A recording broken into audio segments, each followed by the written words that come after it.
Good afternoon. Welcome to Right Side Broadcasting Network.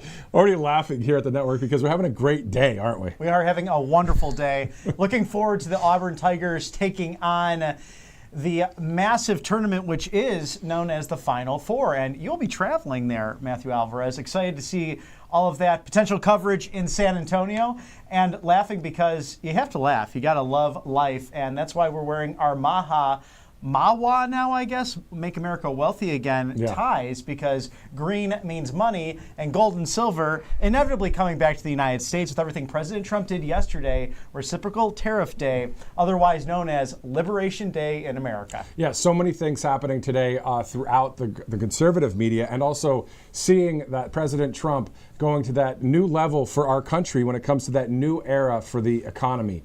And he announced that just yesterday through Liberation Day. Pretty awesome stuff. Yes, really incredible to see all of that.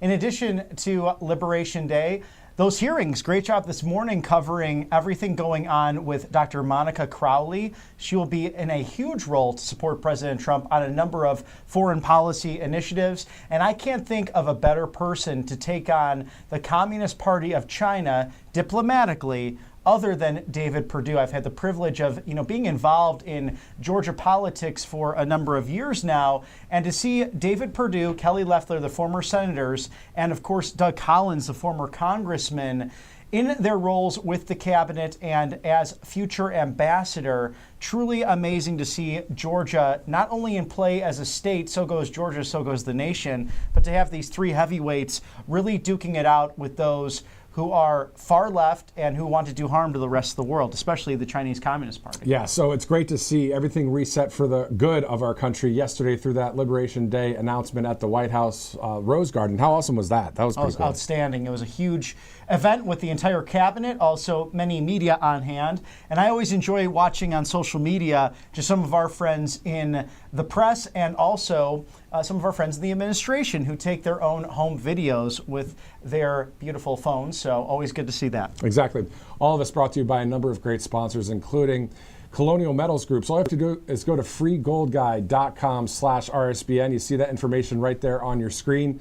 We talk about Warren Buffett dumping all those stocks. At the end of the day, having that financial peace of mind through gold and silver, always good. Oh, yes. Crucial to do as you look to retirement, if you look to maybe sending a student to Auburn University. It's not only an option, but a vital choice to protect yourself against inflation. Gold and silver, the best way to do that. Scan the QR code now to shield your savings. And then you can also go to freegoldguy.com/RSBN, and everything there will detail just what Warren Buffett and the others are doing, investing in gold and silver to protect their commodities. So do so today. Also, let's go to Spring, Texas for angelpaste.com. If you use that RSBN promo code, you got a discount off that product right there, the Miracle Cream, but also a number of other products on there as well, Bobby. Oh, yes. You have the Immunity Cream, which is the orange with vitamin C. Also, a mosquito repellent, being in Spring, Texas, Christian-owned. They hire veterans as well. Off of the Gulf of America, all of these different options, Matthew, have the all-natural ingredients in them, so you don't have to worry about chemicals getting into your body, things of that nature. Experience the miracle today. Angelpaste.com, a great product here at Right Side Broadcasting Network. Exactly, and we're going to see President Trump today leaving the White House on the way to Marine One, and then over to Joint Base Andrews as he has an event, a live dinner for golf tonight. Yes. In Miami, Florida. So we're going to see Marine One, we'll see Air Force One. It'll be great to see the president here on this Thursday, April 3rd. You can see the White House right there, of course. Starting out, cloudy kind of day. Might be a little bit that way right now, but still a lot of storms yesterday, Robert. Did you catch any of that? There's a lot of tornadoes around the area. Well, I noticed some friends in Nashville, they had a lot of thunder and lightning into the early morning hours as well. We've seen a number of storms really throughout the southeast in the last few days and weeks. And again, prayers for those who maybe have lost their lives recently, especially the 40 with those storms that went through 7 states just a couple of weeks ago. Very scary. Also, Myanmar around the world, 1,600 dead from those earthquakes. So whenever natural disasters take someone, our thoughts and prayers, of course,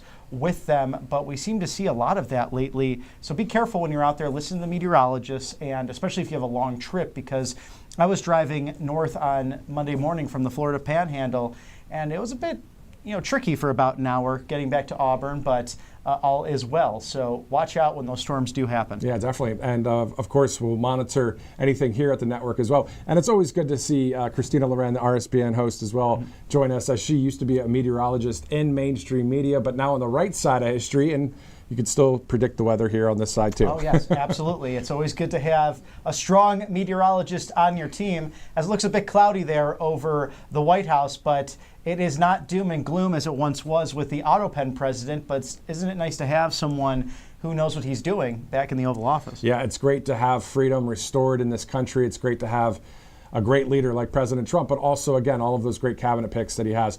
All right, so we saw Liberation Day yesterday. We see great things along the border. There's a lot of wins happening right now, isn't there? Oh, there really are. A number of different fronts, including all of the executive orders, the biggest yesterday with the reciprocal trade. So at least with every country, there will be a baseline of a 10% reciprocal trade option with them. But President Trump held out that chart of just who is taking advantage of us, especially China at the top of it. And in many cases, our reciprocal tariffs would only be half of what they're doing in the first place. With some cases, we're going to have to go 50 to 100% because they've just been ripping us off for too long now. And that's been something to the north for our friends in Canada. They've been doing that with our dairy farmers, especially in Minnesota and Wisconsin, making it more difficult for them to produce those goods. Exactly. So more details on Liberation Day coming up. Why don't we go to a video that President Trump, the White House as well, posted earlier this morning on Truth Social and on X. Take a look. This is one of the most important days, in my opinion, American history. It's our declaration of economic independence. My fellow Americans, this is Liberation Day. April 2nd, 2025 will forever be remembered as the day American industry was reborn, the day America's destiny was reclaimed, and the day that we began to make America wealthy again.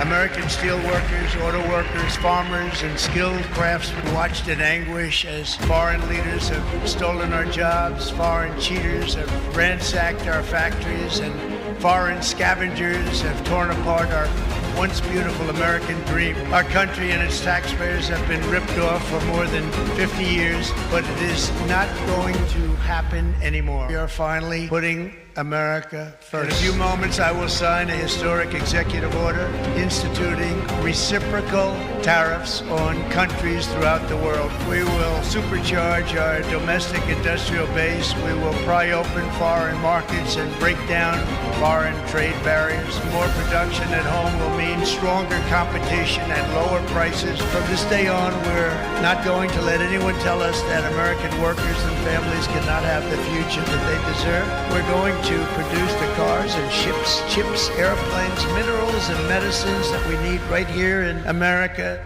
We're going to build our future with American hands, with American heart. This will be indeed the golden age of America.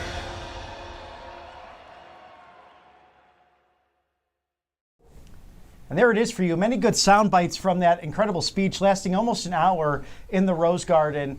Really all smiles when it comes to these reciprocal tariffs. And he mentioned, too, that there's going to be the naysayers, there's going to be the fake news, there's going to be the globalists. And President Trump really pointing out to the Oval Office, and he said, my biggest beef is with those who sat behind the Resolute desk or whatever desk they did sit behind. And those are his living predecessors, the four of them, Bill Clinton, George W. Bush, Barack Hussein Obama, and AutoPen, all ruined this country when it came to trade deals, and we saw that from the manufacturing base in this country. I mean, it's nice that the United Auto Workers were there to support President Trump, and common sense principles had shut down, our factories initially. NAFTA was a disaster, and thank God for USMCA. Think about the Abraham Accords, because this all ties up peace through strength with good, free, and fair trade policies. And that's what will make this country great again. And we played a soundbite earlier this morning. We're going to play it again here in a second. The Deputy Chief at the White House, Stephen Miller, talking about America First and Liberation Day, and he broke it down within 60 seconds. Take a listen. When you talk about America First, it gets down to this. Who should have priority access to the U.S. market? Should it be the factory that's located in Cleveland or should it be the factory that's located in Beijing? That's the fundamental question.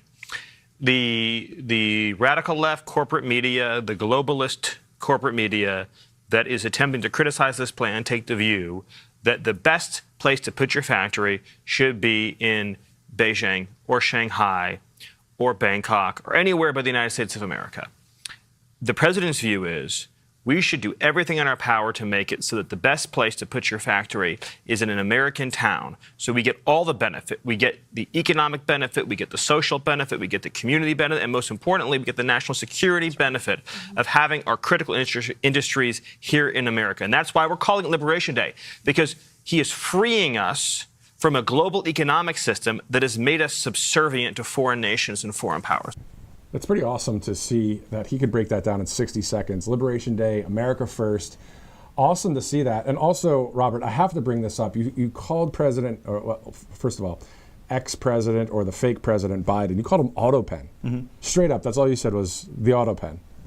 Well, you know, it's something that I've really thought about in this last 2 weeks, especially when we had the opportunity to ask President Trump about the legalities of these executive orders, memorandums, even the legality of the laws that were signed into place by the former president. And I'm sure a judge will end up having to look at that, perhaps the Supreme Court, because it's scary to think about who was truly running the last administration. It's so true. But for a name, we've heard Sleepy Joe, we've heard all these other names, but just Autopen, that's pretty cool. I think it has to stick, if you will. Yes, it's perfect. I like it. All right, let's go to Tax Network USA, 800-357-1415.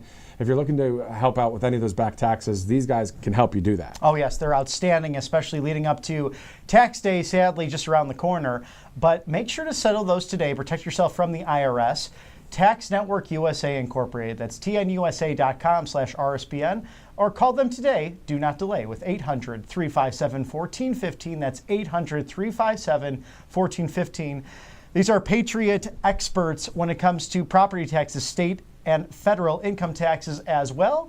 And I'm probably sure can answer some things on the forthcoming External Revenue Service, but we might not see that for a couple of more years. That's true. But what we do know is 800-357-1415. Tax Network USA, a great sponsor here at the network. And in about 15 minutes or so, we'll see the president arriving at Joint Base Andrews. So, of course, taking Marine One from the South Lawn there. And sometimes we actually, on this live vantage point, can see Marine One going toward Joint Base Andrews. As again, President Trump will be headed to Miami, Florida tonight for a live golf dinner there. Of course, Liv, you know more than I do because Robert is more of a golf legend than I am. He's pretty good at it. And so, yeah, Liv is pretty awesome. Well, it's been interesting to see this divide because we've seen with professional sports in the past, even the initial United States Football League that President Trump was a big part of with the New Jersey Generals, of course, recruiting Herschel Walker to be a running back for that great team back in the 1980s. You know, sometimes in professional sports, there could be these rivalries or minor leagues that become then major and all of that. So I've been watching the golf world. There's been a major dispute between the PGA and LIV for a number of reasons. This is a Saudi-backed and invested group that President Trump has gotten very involved with because in his first term, the PGA, because of some wokeness, sadly, that hit many big corporations, decided to pull some big events from his courses, especially the women's leagues, so the LPGA. And it was sad to see because President Trump owns some of the best courses in the entire world, including Doral in Miami, a great golf course. So he started saying, you know what, we need to help change this and create more competition, as he likes to do. So he's gotten involved in LIV. And if you watch any of that with a number of different documentaries on these leagues, LIV is a little bit different. So they play 54 holes versus the traditional 72. So it's 3 days in competition versus the 4. Then on top of that, they actually have DJs on the holes. So it's more of a, bringing in, I guess, a younger crowd to it. So it's great to see the competition, and then you see these professionals come together on a regular basis for the major championships. So with the Masters, of course, just around the corner to start off the season. So LIV Golf is very fun. I'm a fan of both PGA and LIV, and I'm glad to see where the game is going. Yeah, it'll be awesome to see a tournament or a match there with LIV Golf. I know it's growing in super popularity, not only in our country, but I've seen some events around the world as well. So it's kind of cool to see that. let's go and see the beautiful Air Force One right now. You see it right there. That's Joint Base Andrews, as the video obviously is right there, as President Trump will be headed to the plane there in just a bit. Let's go really quickly, though. 28 minutes ago, from the Small Business Administrator, Kelly Loeffler, saying bad trade deals have shuttered American manufacturers and shipped our jobs overseas. President Trump is creating a level playing field for small businesses and workers to compete and win.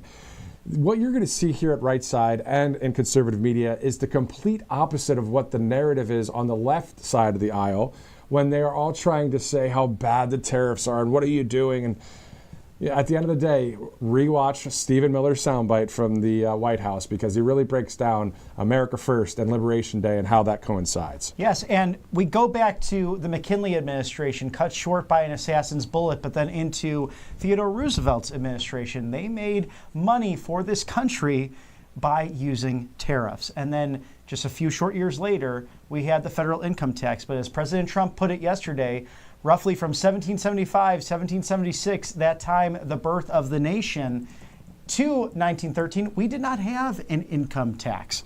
So how did we survive through all those years? With the Industrial Revolution, the growth of our country, pushing west, for example. I often think about how interesting it would have been to live in the 19th century and how tough you would have had to be to continue to push west, whether it was developing Texas or going out west for the gold rush or just simply wanting land. I mean, think about how different it must have been between New York City, let's just say pre-Civil War, 1850, all the way out to Arizona, where it became a state in 1912, but you had territories out there.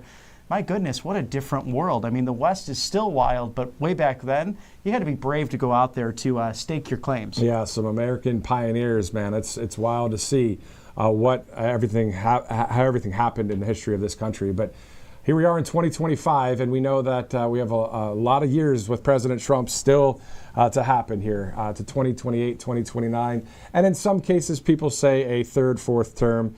But I know a lot of people are saying things on different sides of the aisle about that. We'll get into that some other time. And that's the same thing that President Trump says when he's asked about that. But we are looking at this term here, a great 4-year opportunity.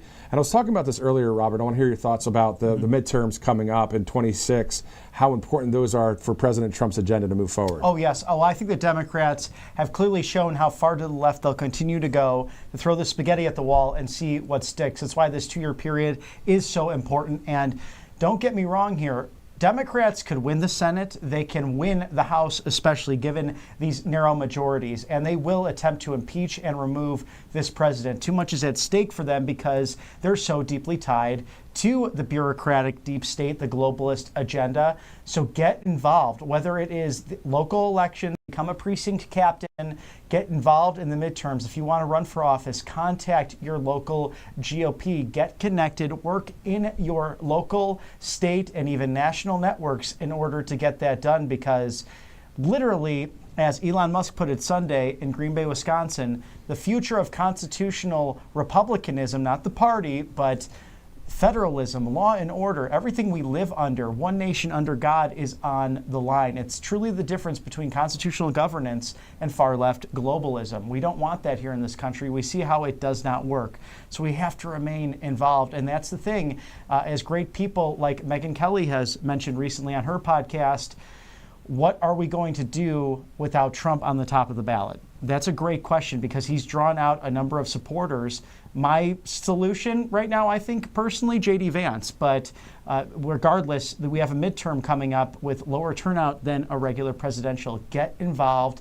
And if you are the person to take on that mantle and run, please consider it, because we have a country to save. Yeah, exactly. And that's what's great. We've been seeing so many real, genuine, everyday Americans step into politics in some ways, whether they were a small business owner and they got into politics, or whether they were a Democrat and said, I'm not a Democrat anymore, that's way too radically left. They're on the right side of history. So we just want to thank you guys for streaming in too, as well, for all of the coverage that everybody's been watching over the several years here. But I was just thinking the other day, this I believe it's this Saturday will be 5 months exactly since President Trump won the election on November 5th of 2024.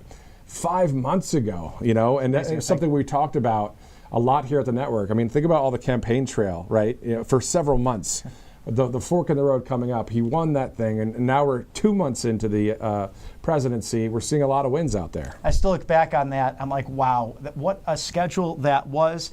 Even reminiscing with Mr. Producer when the plane did not work to get back to Atlanta, but that was okay. We went right from the Tar Heel state of North Carolina to that Wolverine state of Michigan. Ended up having a day off, so we explored the Gerald Ford Museum, among other sites in Grand Rapids, on our way up to Traverse City. And remember that Traverse City event, because we waited 3 hours for President Trump, and thank God for that, because that was the Joe Rogan day. And I think that's what became the true turn to the right for the election. Exactly. President Trump sporting the black and gold MAGA hat then.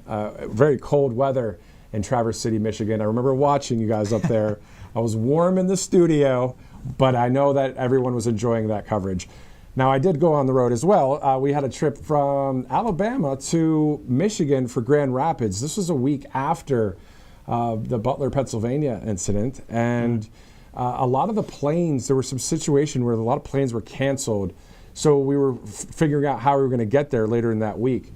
So one of the crew members and I had to drive from Alabama all the way to the north of the country in Michigan, and we weren't going to miss it for anything. And when we got there to Grand Rapids, what an event that was too. And I know you've been to Butler, you've been to MSG, we were at Grand Rapids, and the crowd and the roar of everyone supporting President Trump. And isn't it interesting to see that we are now there? He's there at the White House, and he always said, when we win the White House. So that's our White House as well. Promises made, promises kept. And you saw that with the Republican National Committee endorsing all of those plans, those 20 promises, which we've seen some way, shape, or form even within 70 plus days now before that 100 mark of these committee promises and Trump promises coming to fruition. Exactly. That was the first signature of his first administration, and the same here. Promises made, promises kept. Let's shift gears while we await the president there to go to Joint Base Andrews. We'll watch that live together. We'll go to it live. We'll just enjoy that moment. We have a number of news items to talk about in a second, but I think you might like this next one. Kalshi.com/RSBN. Men's college basketball final qualifiers. You see Florida taking on Auburn on Saturday, and then Duke and Houston as well for the Final Four in San Antonio. I wonder who we're rooting for, Robert, to win that one. War Eagle all the way. We know that to be true, being in the friendliest village on the plains. But what say you? Send us either at feedback@rsbn.tv if you're watching a live feed now on YouTube and Rumble. Type in who you think will be successful, and make sure you scan that QR code now at kalshi.com/RSBN. Place those bets. It's all legal. And make your predictions known, because you might be able to win some money from that as well. Trade on the most important events, whether it be politics or sports. Kalshi.com, KALSHI.com/RSBN. It's a great place to go. Definitely, and there's a lot of momentum with a lot of those teams there, but the Auburn Tigers, obviously rooting for them. You know what's kind of cool is that the Auburn Tigers are in the Final Four. RSBN, we're from Auburn, but also, did you know in 2019 when Auburn Tigers made it to the Final Four that we had a Right Side Sports segment here at Right Side Broadcasting Network? I remember watching that. That was really fantastic. So I watched it the other day too on the archive, and it was great. You saw Coach Bruce Pearl, you saw the team, and it said on the bottom right corner, Right Side Sports. So I'm going to post that on my Truth Social at Matthew Alvarez a little bit later. And I'll be going to San Antonio with someone here at Right Side Broadcasting Network behind the scenes. We're going to head out there and check out some of the coverage. We'll have some coverage on Saturday. It'll be great to see some of the Auburn people there. Also, Florida and Duke and Houston as well. But we may or may not be sporting some Auburn gear representing Auburn. And this is your first time to Texas, or just San Antonio itself? San Antonio and Austin. I've never been to San Antonio or Austin. We're flying into Austin, driving down to San Antonio. So, but I've been to Dallas, of course, McAllen, Texas, and not too far from San Antonio, about a 2-hour drive is Laredo, which is right along the border. So I'm going for sports, and I really like sports, but man, the border's right there. So if there is time, I may be able to get down to the border, at least see what's going on there. because we know we've seen the U.S. Army strikers and others, really taking care of the border. Yes, it's a fantastic place. A lot of friends in the Lone Star State, and I think you'll love Austin. It's my favorite liberal city, as I like to say. The state capital, UT Austin, also their beautiful campus, also stood strong when people tried to take down all of those beautiful statues of George Washington, Robert E. Lee, great Americans who helped shape what is now our legacy. We stand on the shoulders of giants, and they say everything's bigger in Texas. So go down to that Riverwalk as well in San Antonio. It's really grown as a city, and I just love it so much because I've had friends get married in Austin, in San Antonio, and have enjoyed weekends there in the past. So a great state. Maybe I'd be living there if I didn't live in Alabama. I like Texas a lot. Yeah, no, Auburn, Alabama is great, and so is Texas. So many great places across this country.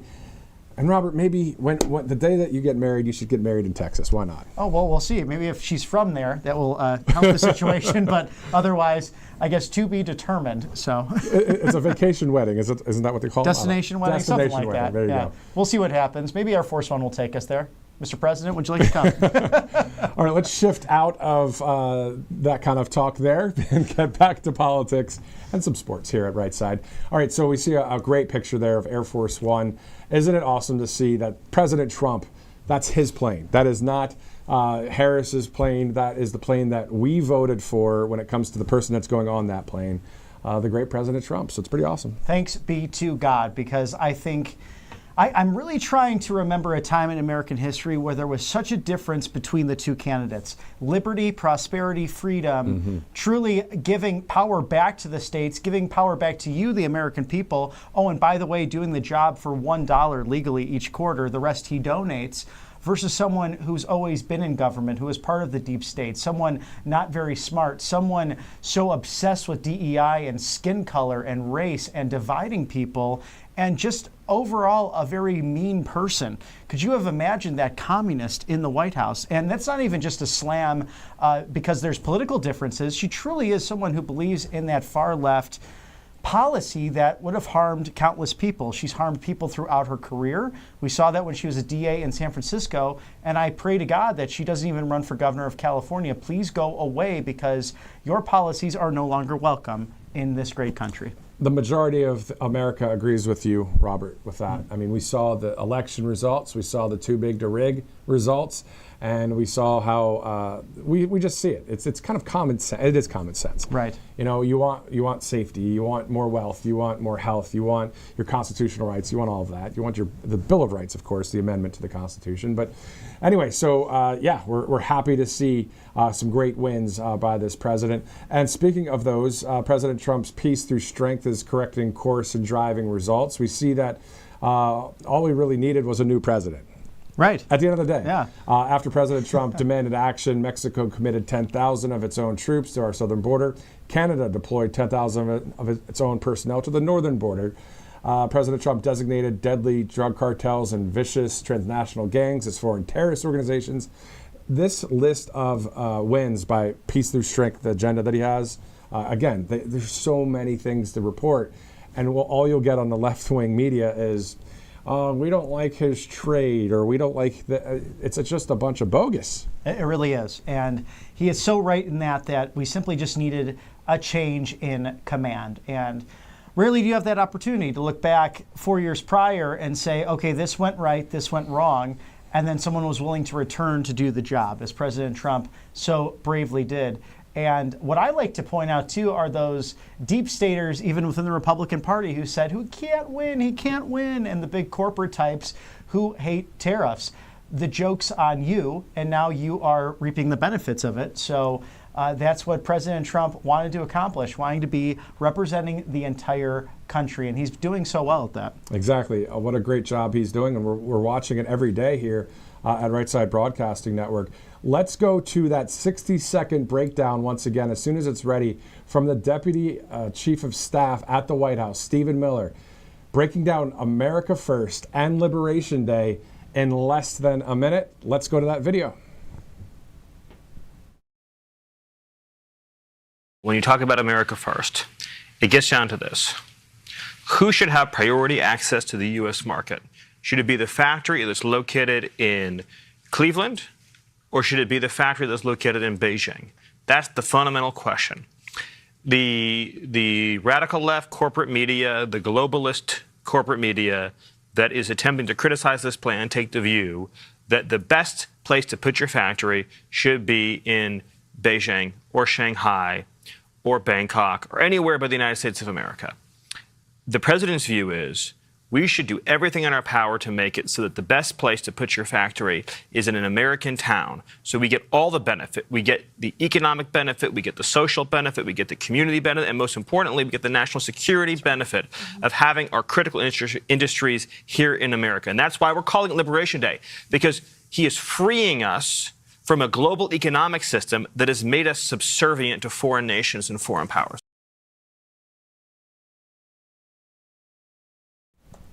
So, of course, that was from a recent event at the White House where you had Stephen Miller along with Carolyn Leavitt, the U.S. Trade Representative Jameson Greer, and Taylor Budowich there, talking about Liberation Day. And it's unfortunate in a way. It's great that we have that access to the White House with that soundbite, but the problem is the mainstream media doesn't cover those basic angles. Right. And so therefore, they need to kind of share the messaging of what's really happening. And on the left side of the aisle, the messaging is warped and confusing, and they say they're doing this, but they're actually doing this. At least with this president, not at least, but with this president, that's not what's going on. It's just common sense. If he says he's going to do it, he's doing it, and we see the proof in the pudding. Well, as you know, Matthew, too, especially working so many great years in the mainstream media, as did I, the idea that when you look outside, is the sky blue? Is the grass green? Is it raining outside? Is it sunny? There's subjective and objective truths. The problem is that you've had a lot of outlets, and I think it's really sadly harmed local media more than anything else, because a lot of the national networks have been solely based in opinion when they're calling it journalism. And that's been a big problem, especially with failing outlets like Politico, who have been funded by the deep state government for a long time. That's been revealed by Doge, among others. But you have a situation where here, we do analysis, we do opinion, we have a bias. We are President Trump fans and support this great MAGA populist agenda. We're not so much Republicans or Democrats, but again, more we the people versus the globalist agenda. And we present that here to you, America First. We also show you every speech, every press conference, everything unbridled access to what's happening in your government. And I think that's the sound bites they can't catch sometimes, because David Perdue today, a former senator, had the respect of so many of his senators during that hearing, the confirmation hearing, even Chris Coons, very, very great in that 5 minutes of really diving into the big issues, China against the United States on that global scale, talking about Taiwan, of course. And we saw just the other day, China playing more games outside of the island nation. Leave them alone. They're free. They want to be free. China's obsession with Taiwan is really disturbing. Why are they doing that? It's because Taiwan is sending billions and billions of dollars into the United States with this manufacturing chips that go into your phones, of course, your laptops here, things that will help us prosper as a nation. You only find that at a place like Right Side Broadcasting because we're showing you that. And then you, the American people, can make up your minds rather than listening to, oh, the TV told me so. Exactly. And then the thing that's great is the common sense reporting and also the resonating that's happening here. Because when we're out there, covering those rallies over those months and years, you see that we would hear common sense information.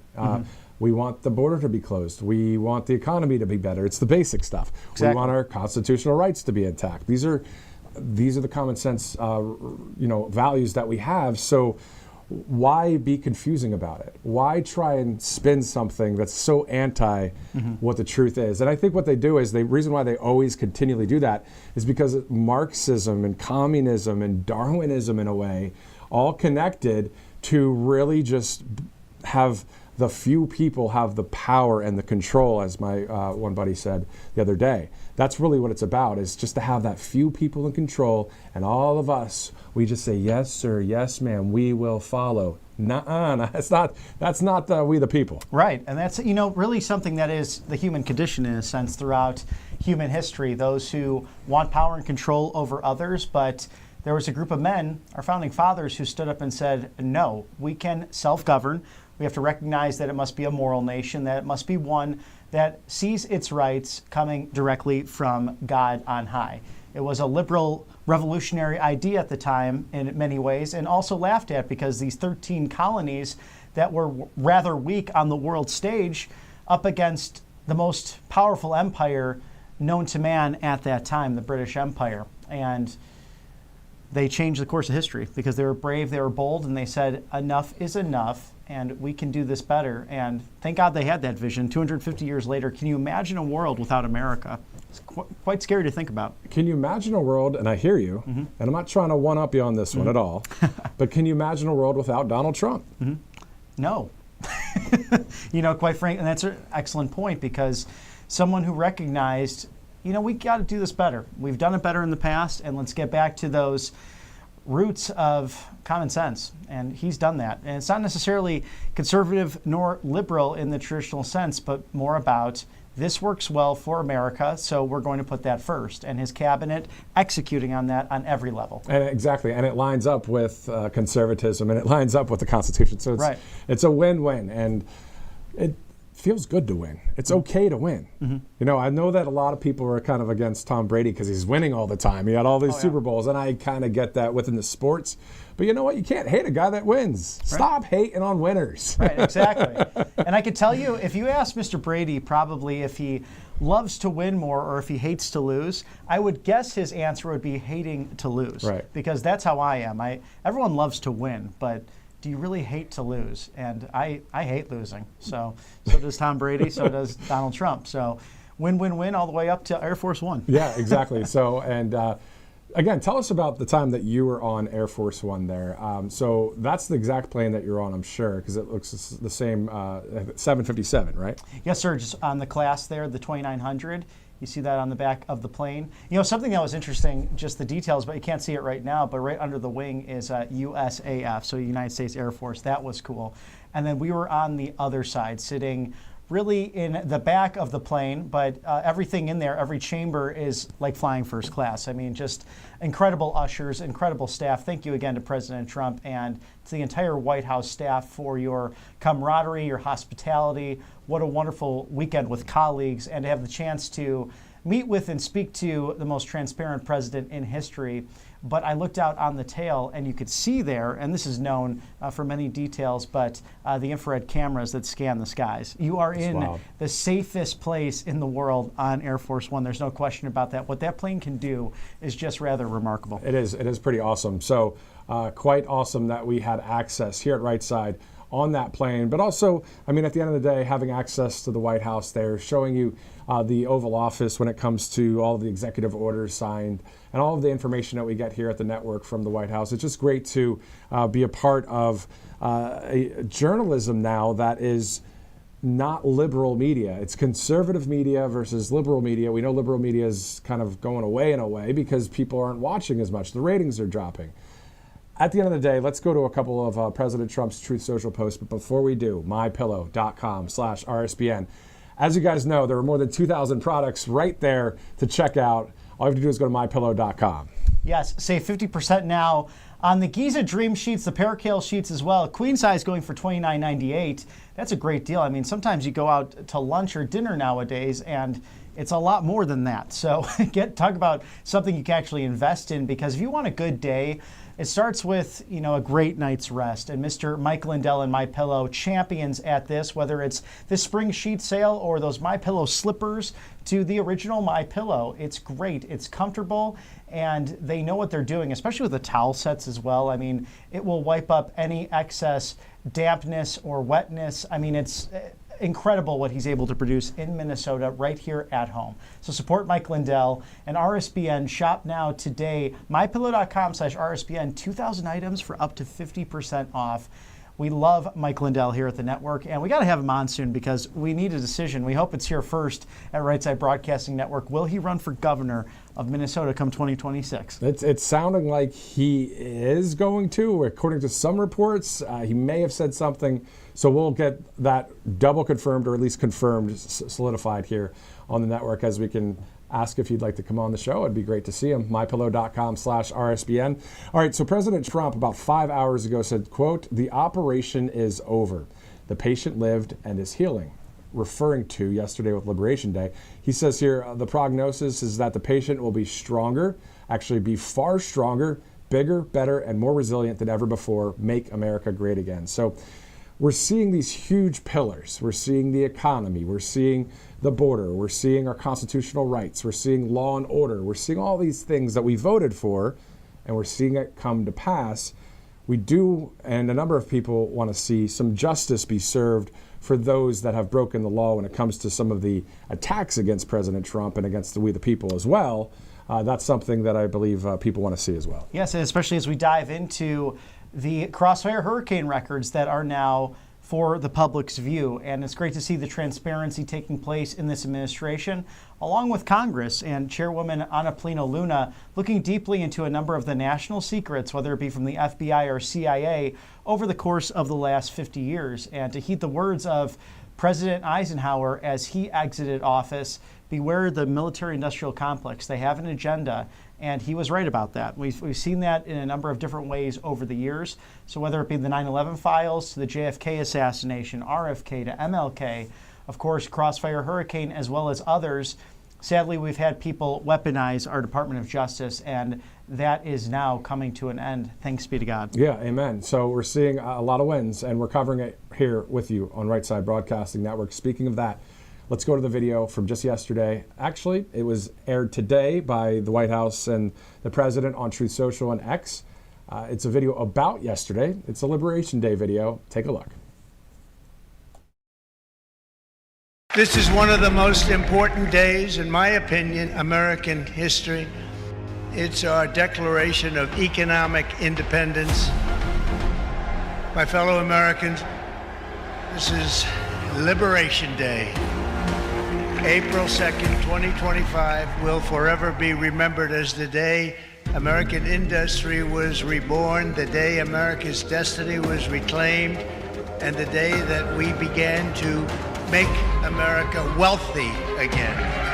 American steel workers, auto workers, farmers, and skilled craftsmen watched in anguish as foreign leaders have stolen our jobs, foreign cheaters have ransacked our factories, and foreign scavengers have torn apart our once beautiful American dream. Our country and its taxpayers have been ripped off for more than 50 years, but it is not going to happen anymore. We are finally putting America first. In a few moments, I will sign a historic executive order instituting reciprocal tariffs on countries throughout the world. We will supercharge our domestic industrial base. We will pry open foreign markets and break down foreign trade barriers. More production at home will mean stronger competition and lower prices. From this day on, we're not going to let anyone tell us that American workers and families cannot have the future that they deserve. We're going to produce the cars and ships, chips, airplanes, minerals, and medicines that we need right here in America. We're going to build our future with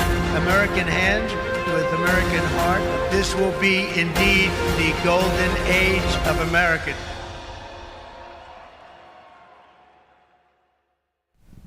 All right, so it's the bottom of the hour. I'm Matthew Alvarez alongside Robert McNeely. We are here live. You see that live picture at Joint Base Andrews of Air Force One right now. Thanks so much for joining us on Right Side. President Trump heading down to Miami and to his golf course, Doral, for the LIV tournament. We'll celebrate a LIV dinner today. If you are familiar with all of that, LIV Golf is the branching off and the breaking away from the PGA Tour.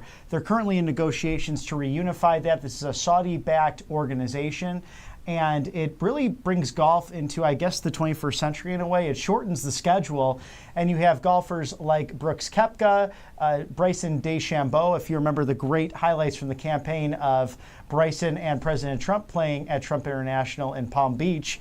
Also people like Dustin Johnson as well, who've signed these major contracts and really has put them in a rivalry with Tiger Woods, Rory McIlroy, and some other prominent, wonderful golfers in regards to the future of golf. I think it's actually really worked out well for everybody, ultimately. It's really shown where there's been holes in the PGA Tour monopoly over the game of golf. At the same time, it's only expanded hearts and minds. It's brought DJs to the tee boxes and to the greens, so a little bit more fun. It's not the, in a sense, I get, especially being out in the dating world, Matthew. Sometimes the ladies will ask things like, "Oh, do I have to be quiet when you go play golf?" No. The more music, the more clapping, the more fun. At least that works for me. Some people will be like, "Oh, you have to be quiet," right? I don't really prescribe to that. So I kind of enjoy Live and everything that it's bringing to expand this great game of golf, because it teaches you so much about life. It's really a unique game. Yeah, I look forward to playing some more here in Auburn. I also like going to Topgolf, for those of you that are out there that like playing golf. Also, might as well say this, Happy Gilmore 2 is coming out this summer, so that's going to be kind of cool. Lots to smile about in Trump's America, and it is the MAGA populist time where things are building and building, especially through the Southeast with the Hyundai investments, the Toyota investments. I believe there's a Topgolf coming to Auburn, in fact, so maybe we'll celebrate there in the coming months with an Auburn Tigers win. Let's knock on the plastic here, because the Final Four, of course, you have to watch this weekend as we enjoy unbridled, nonstop coverage of this president, as he's truly making our country great again. It's so awesome to see it. We're glad to bring it to you. 2:30 Eastern. Again, I'm Matthew Alvarez with Robert McNeely here live as we get ready to see President Trump arrive on Marine One at Joint Base Andrews, then go up the steps of Air Force One. Of course, we'll bring you that full screen as soon as we get it. I almost feel like today, to be honest, I love being transparent with everybody, because it's good to be truthful and transparent. So Robert and I are actually standing up today. Usually we sit at the desk. We're actually standing up today, so it feels a little different. I like it. It's Maha style. And we both didn't plan on wearing green ties today, so that's kind of cool too.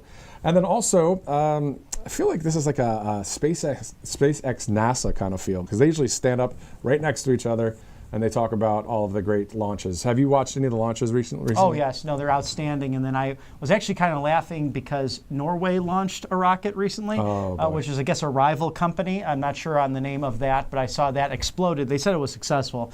So they spun that with their communications. But thanks be to God, we are way ahead of Norway when it comes to space travel. And thanks to people like Elon Musk and the amazing work he does. And I just marvel at when the rocket, I'm not going to say this correctly, but when it initially splits and it comes back and then it re-enters, and like President Trump says, it grabs it with the boosters.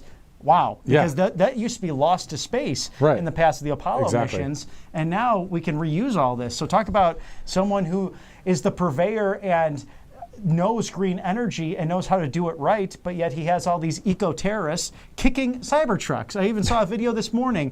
Someone who, they don't realize there's 9 cameras on average on these different trucks, especially in parking garages when you're out on the town. Someone got arrested for going up and he's like, "Dude, you're kicking my truck. What are you doing?" And it's like, sorry, you have to learn your lesson for acting like a jerk. The thing that's interesting is kicking a Cybertruck, first of all, it's not going to dent at all. But anyway, so the point is, we hope that this woke mob would just stop and get some awareness or pray or get some enlightenment and realize that you've been lied to your whole life. Simple as that. I mean, a lot of good-hearted people on the left side of the aisle. Oh, absolutely. And I'm not talking about every citizen or anything like that. I'm just talking about when people go radical. You know, there's still some good-hearted people there, but their minds got warped somehow. Right, and it could be, within church. And sadly, we've seen the wolves in sheep clothing in the American church. This was really on display. Charlie Kirk has talked a lot about it at Turning Point Faith.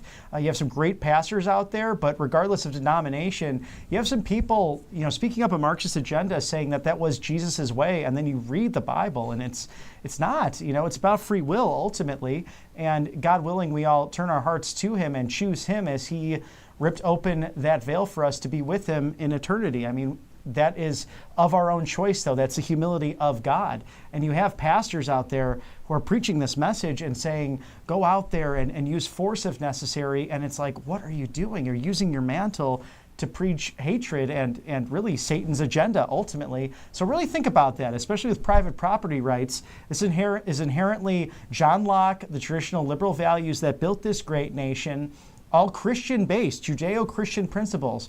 Really think about this. If you're thinking about going out there and kicking someone's private property, burning their private property, harassing them on their private property, are you really doing God's will? I think it's a very honest question. Exactly. It's kind of simple. I mean, if we just talk one more thing about faith in Scripture, it says something about you honor me with your lips or your mouth, right? But your heart is far from me.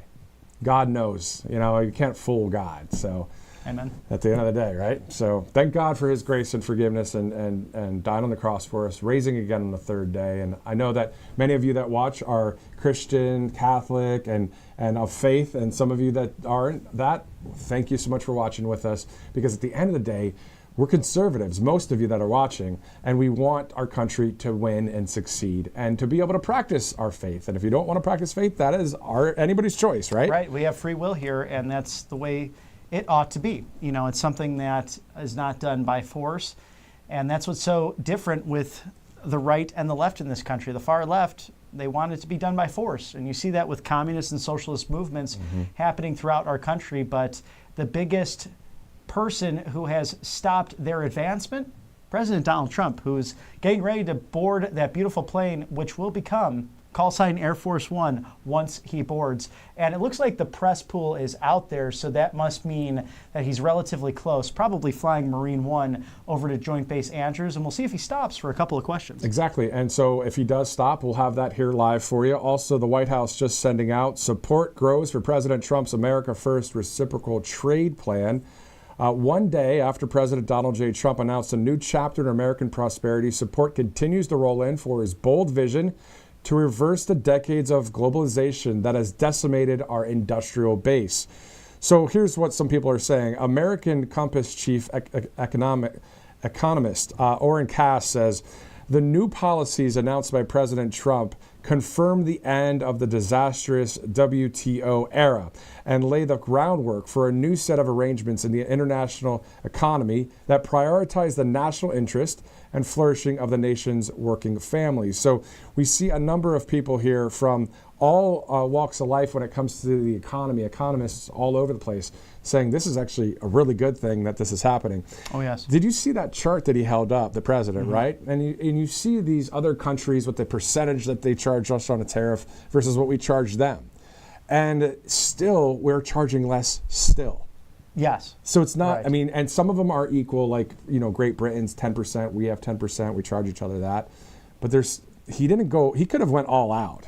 He could have said, absolutely. you guys are charging us 96%. Instead of 54%, we're going 96 as well. And that's a great example with China specifically. If I recall correctly, just thinking in my head on that chart, they're around 64% of what they're sending our direction. He said, let's go around 32 right now. We'll probably grow that, but he's giving that wiggle room, giving an opportunity for these countries to straighten out their mistakes. And they've been doing it for a long time. And I asked him that question. I'll share you again with what happened a couple of weeks ago during St. Patrick's weekend. I asked him about that. Mr. President, we have Australia that will not do reciprocal tariffs. They feel it will not work for their continent, for their country as well. And that's okay. That's up to them. But ultimately, walk us through why tariffs will help this country. And he did just that. He said, we've done it a long time.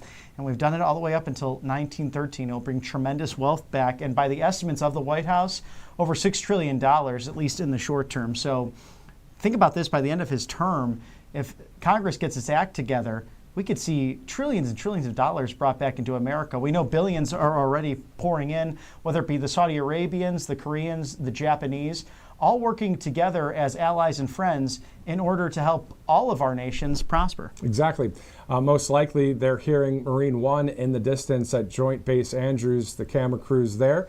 So as soon as we see Marine One, we will go there live. So you can listen in live with us here on Right Side Broadcasting Network until we see one of the helicopters or the 3 helicopters that fly over. We can look at some of the chart here. If you look at India, 52% are tariffs charged against us. We are charging now 26%. And this is the increase. This is from yesterday's announcement for Liberation Day. So if you look at Chile, we're matching 10%. Australia, it's 10%. Pakistan, they're charging us 58%. We charged them 29%. So again, the numbers are lower, and people have a problem with this. I just doesn't compute. Well, and that's the thing is, it forces these leaders to the table. And it's really the 4 predecessors who have become super wealthy off of the presidency, the 4 living predecessors to President Trump, who sold out the country with things like NAFTA. There really was no difference between Bill Clinton, George W. Bush, Barack Hussein Obama, and Mr. Otto Penn himself. And we really have seen Donald Trump being the antithesis to their globalist threats, because it was Joe Biden who, during the Clinton administration, gave that nice big bold cheers with a glass of champagne to Xi Jinping and his cohorts when he was then vice chair of the Communist Party. Someone who's been at this game for a long time, bringing China into the World Trade Organization, and we were reassured that that would be okay, that it would be safe for everyone. The only people suffering end up being American manufacturing, and then back in the Chinese homeland, the Uyghur Muslims who are brought to concentration camps. Our satellites have documented footage of that, of people taking trains, just as what happened during... It's happening in China. This is an evil empire. It's a beautiful culture. And if you've been to Shenyang, for example, the beautiful colors, the beautiful traditions, it's something that needs to come back. And it will only come back if there's a free and fair China not run by these monsters. Someone like Xi Jinping truly is as scary as it gets. And there's only one man who could truly deal with him, and it's Donald Trump. That's so true. President Trump knows how to deal with him. Let's go there live. Let's listen in live together at Joint Base Andrews as President Trump lands Marine One there in Marine One to go to Air Force One.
And it's official, Air Force One about to take off from Joint Base Andrews. President Trump just boarding that big, beautiful 757 en route to Miami, Florida for Live Golf. He'll enjoy that weekend, of course, a working weekend, but I like how he gets to kind of have some R&R and enjoy the Live dinner tonight as well. I'm sure with some of his favorites like Brooks Koepka and perhaps even Bryson DeChambeau. It's great to see that he has such a wonderful rapport with all of these up-and-coming golfers. Yeah, exactly. So this is going to be great. We're going to see Air Force One get ready to take off. You know, obviously we'll be on the tarmac for a minute, then to the runway. We're going to stay with you as Air Force One does take off there from Joint Base Andrews. But while we wait for that to happen, President Trump earlier, just moments ago, exiting the south entrance of the exit of the White House and then walking to the helicopter there, Marine One, also talked with reporters for a little bit. So we have some of that video. So let's go to video that just happened moments ago as well.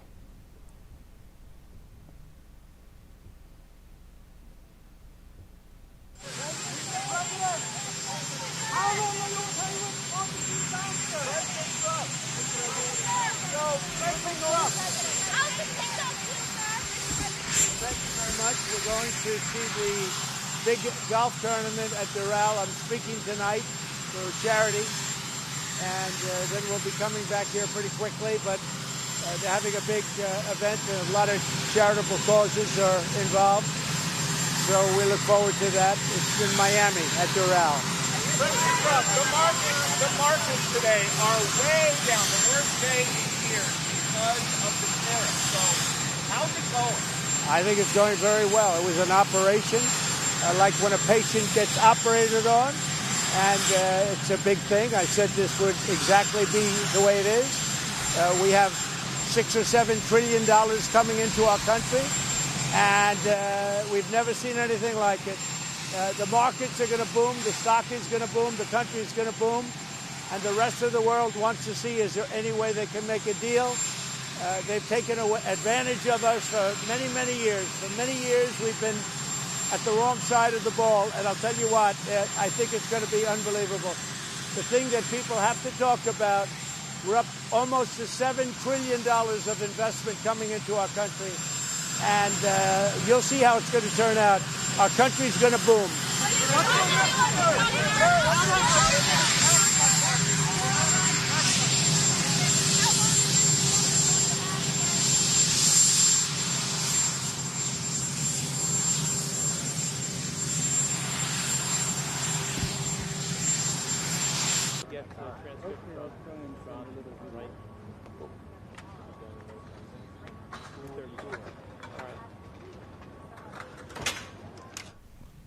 All right, so showing that entire mini press conference there outside the White House, and then now President Trump aboard Air Force One, getting ready to go to Florida.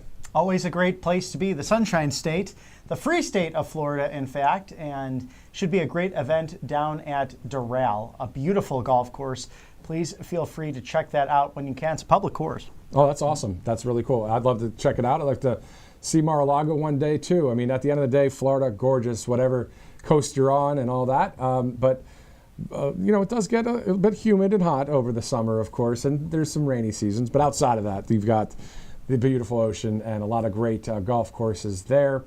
Also, for those of you watching all around the country, thanks so much for streaming in with us. I know that some areas were hit pretty hard with the tornadoes just yesterday. So Tennessee, I know that 2 people lost their lives there. So at the end of the day, we know that we track the storms. We can only do our best, right? And hopefully be informed on any kind of storms outside of that. So we're about 10 minutes out from the top of the hour. And as we see Air Force One here get ready to take off, we'll go back there as soon as it's on the runway. It's on the tarmac now. As soon as it gets to that runway, it's always fun just to listen to that roar of the engine.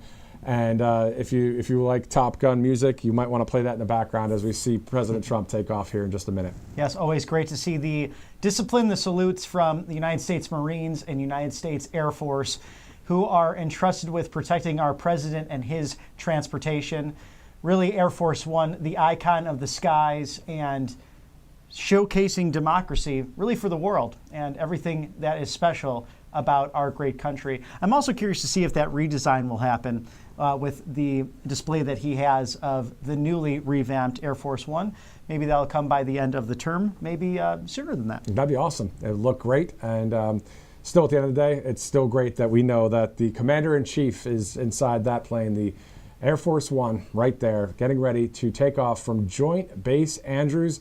Right after the plane takes off, we'll be thrown to yesterday's Liberation Day speech at the Rose Garden. Yeah, in case you missed that, a great, really roughly 1 hour speech with some jeers and cheers, mostly cheers, and laughs and comedy that only President Trump is able to bring across, but really detailing exactly what will be happening by the numbers with the beautiful display that he had yesterday with that chart, as you were reading, Matthew, on specific tariffs with different countries throughout the world, something that is definitely needed nowadays to bring people to the table.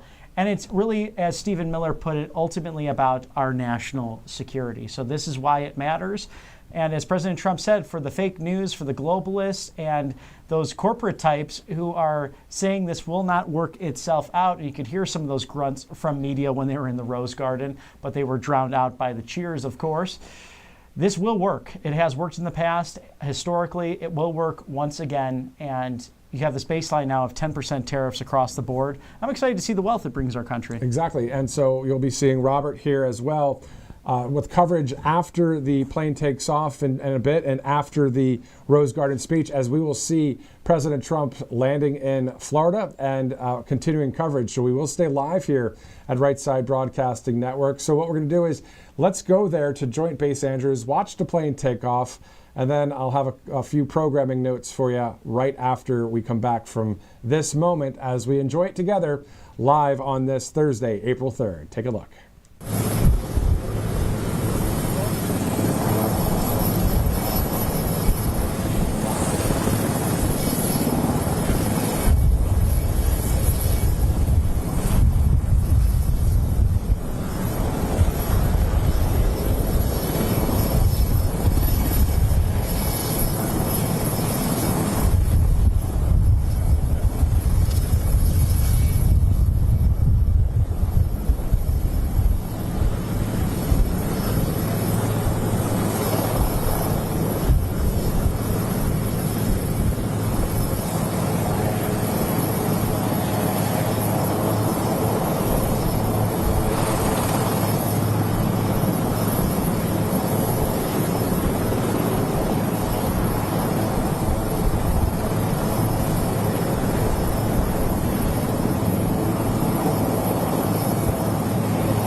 Absolutely beautiful sight from Joint Base Andrews. As you see there, Air Force One on the way to Florida. For those of you that would watch, when Robert would be live out at a rally, or I would be at a rally, I remember it was I was going to say Daytona Beach, but Dayton, Ohio. Seeing Trump Force One fly over, everybody loved that stuff. Oh, there's nothing like it, and it was really a privilege to be with the press pool and to be there with President Trump a couple of weeks ago. And we hope to have the opportunity again just to get really all the questions in and an upfront encounter with the President of the United States, the most transparent in American history.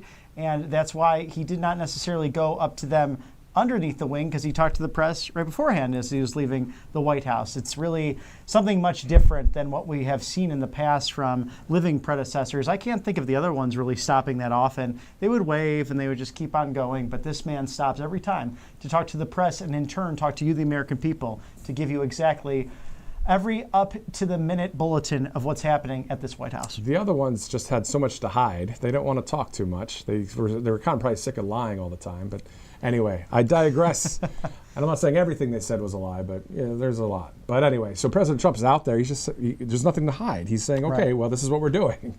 Anyway, so it was great to see President Trump on the way on Air Force One to Florida, of course. Now let's shift over. We're going to talk a few programming notes, but before we do, let's go to Kalshi.com, because I believe the programming notes will have everything to do with not that. I knew they were going to do it. Right. This is what we were joking with the guys behind the production staff there, because with Kalshi.com, you can talk about a number of trades, and one of them were the NCAA March Madness with some of the teams, and we were joking before that we were going to put up this one too, but this one is good. Will egg prices go up this month? Well, we say it's going to go down because we see what President Trump's been up to. Especially trending in the last couple of weeks, which is great because I have been consuming many eggs myself, one of my favorite foods. Easiest way to get a bunch of protein in you, but these are the cultural questions you get on Kalshi. I mean, great. It's whether it's politics, culture, the Final Four. You go make your bets now and trade all of that by just scanning that QR code or going to kalshi.com/RSBN. That is KALSHI.com/RSBN. Eggs are great. Omelets, all sorts of things with eggs. Also, I hope she's not mad, but Grace Saldana, our COO, she loves eggs too. I asked her, I said, oh, really? I didn't know that. Grace, what's your favorite food? She goes, eggs. Yeah, it's your great go-to. It is. So there you go. Yeah. Can we, Director, can we put up the other one with the March Madness at all? I'm not sure if we have that graphic as well, but Kalshi.com/RSBN. A lot of great questions on there on who's going to win over the weekend, that kind of thing. And of course, there it is, men's college basketball final qualifiers, the Final Four in San Antonio this weekend. Auburn right there behind Florida in the betting world. It doesn't mean that they're going to lose on Saturday. We're hoping for a big win as we are based in Auburn, Alabama. And I'll be going with an RSBN photographer to San Antonio. It'll be great fun. And we'll actually have a live vantage point for you from San Antonio on Saturday. Don't know the time yet, so just stick to your local listings, as they say, on Rumble and YouTube. I'm looking forward to that. I think you're going to have a great time in a beautiful city, especially if you enjoy that river walk. That's a nice little spot that has been developed over the last few years. But even over the weekend, and I rarely do this, I don't like to nap, but I was kind of dozing off by the pool, and I had that Auburn hat on, and someone came on by, War Eagle. It does not matter any time of the day, even if you're trying to take a nap. And I'm like, did I dream about that? Or no, that was actually someone just screamed War Eagle in my face as I was trying to sleep. And that's what people say down here in Auburn, of course. And the whole War Eagle thing's awesome. If you go to a football game, they actually let out an eagle to fly around the stadium. And the story goes, before I actually say it now, I'll say it on Saturday because I don't want to get it wrong at all. That's the reason why, to be honest with you.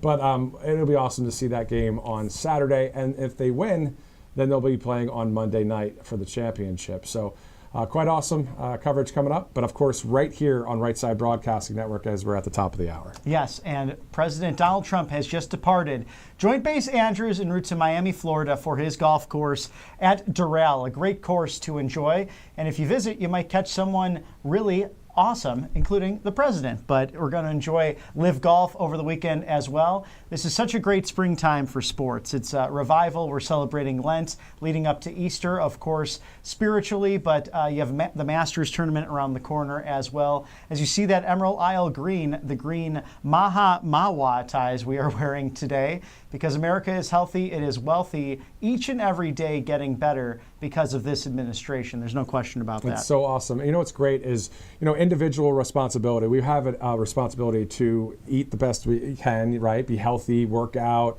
do the best you can to get the next level and success. But also to have a country and government that says they fuel that for us too. Yes. That's pretty awesome to see that. And it's even with less government, as we've been seeing with Doge and clearing out a lot of the corruption that's happening. So, yeah, it's been quite awesome. It's 3 o'clock Eastern time. Why don't we go to that Rose Garden speech from just yesterday, Liberation Day, with President Trump, the speech, and then right after that, Robert McNeely right here live, continuing our coverage as we'll see President Trump landing down in Florida.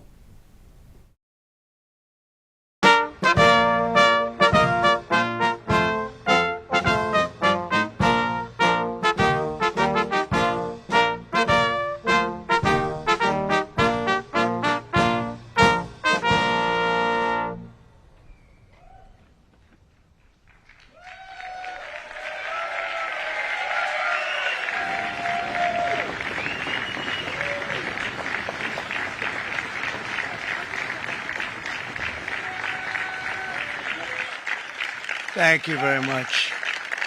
Thank you. Nice crowd. What a good-looking group of people. Well, we have some very, very good news today, and a lot of good things are happening for our country. Please sit down. My fellow Americans, this is Liberation Day. Waiting for a long time. April 2nd, 2025 will forever be remembered as the day American industry was reborn, the day America's destiny was reclaimed, and the day that we began to make America wealthy again. We're going to make it wealthy, good and wealthy. For decades, our country has been looted, pillaged, raped, and plundered by nations near and far, both friend and foe alike. American steel workers, auto workers, farmers, and skilled craftsmen, we have a lot of them here with us today. They really suffered gravely. They watched in anguish as foreign leaders have stolen our jobs, foreign cheaters have ransacked our factories, and foreign scavengers have torn apart our once beautiful American dream. We had an American dream that you don't hear so much about. You did 4 years ago, and you are now, but you don't too often, and for many years and decades even, you didn't hear too much about. Our country and its taxpayers have been ripped off for more than 50 years, but it is not going to happen anymore. It's not going to happen. In a few moments, I will sign a historic executive order instituting reciprocal tariffs on countries throughout the world. Reciprocal, that means they do it to us and we do it to them. Very simple. Can't get any simpler than that. This is one of the most important days, in my opinion, in American history. It's our declaration of economic independence. For years, hardworking American citizens were forced to sit on the sidelines as other nations got rich and powerful, much of it at our expense.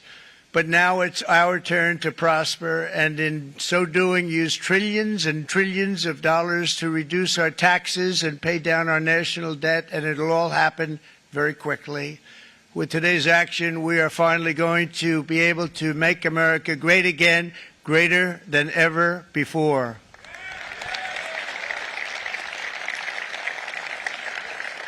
Jobs and factories will come roaring back into our country, and you see it happening already.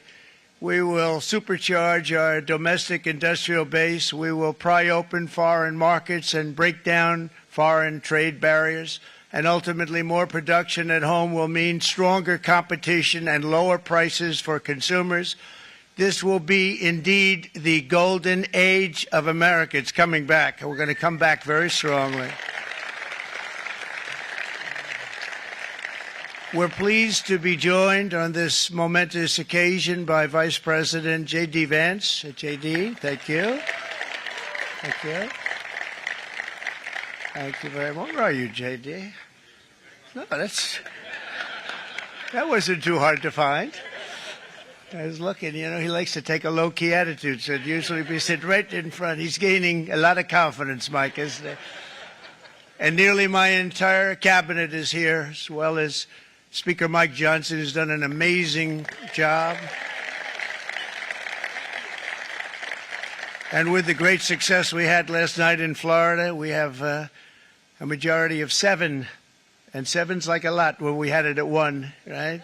You've done a fantastic job. And many of the members of the House and Senate are with us. Senators, Congressmen, thank you all for being with us. We appreciate it.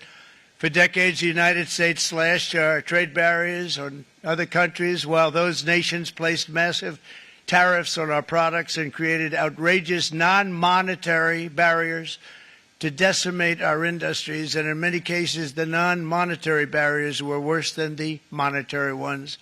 They manipulated their currencies, subsidized their exports, stole our intellectual property, imposed exorbitant VAT taxes to disadvantage our products, adopted unfair rules and technical standards, and created filthy pollution havens. They were absolutely filthy, but they always came to us and they said, we're violating, we should pay for it. It's all detailed in a very big report by the U.S. Trade Representative on foreign trade barriers, and I'll just hold it up for you. It's available, and you don't have to pay too much. As I understand it, you'll pay nothing. It's a lot of work for something, actually, because it's a special book. It's frankly, it's very upsetting when you read it, when you see what people have been doing to us for 30 years. This all happened with no response from the United States of America, none whatsoever. But those days are over. Let me offer just a few examples of the vicious attacks our workers have faced for so many years. The United States charges other countries only a 2.4 tariff on motorcycles. Meanwhile, Thailand and others are charging much higher prices, like 60%. India charges 70%. Vietnam charges 75%, and others are even higher than that. Likewise, until today, the United States has for decades charged a 2.5 tariff. Think of that, 2.5% on foreign-made automobiles. The European Union charges us more than 10% tariffs, and they have 20% VATs, much, much higher.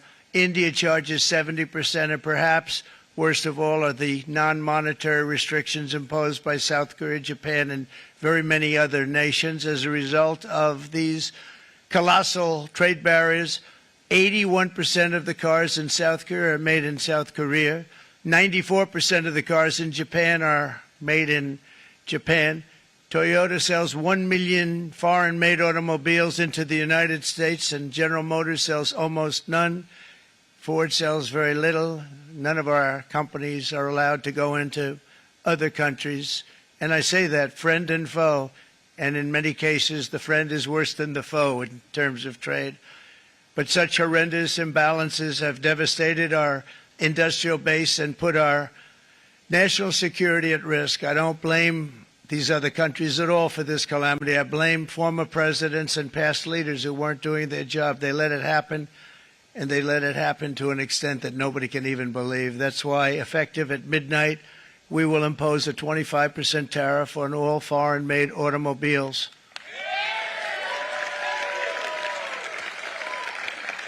Thank you. Brian, I'd like to have you come up here for a second, okay?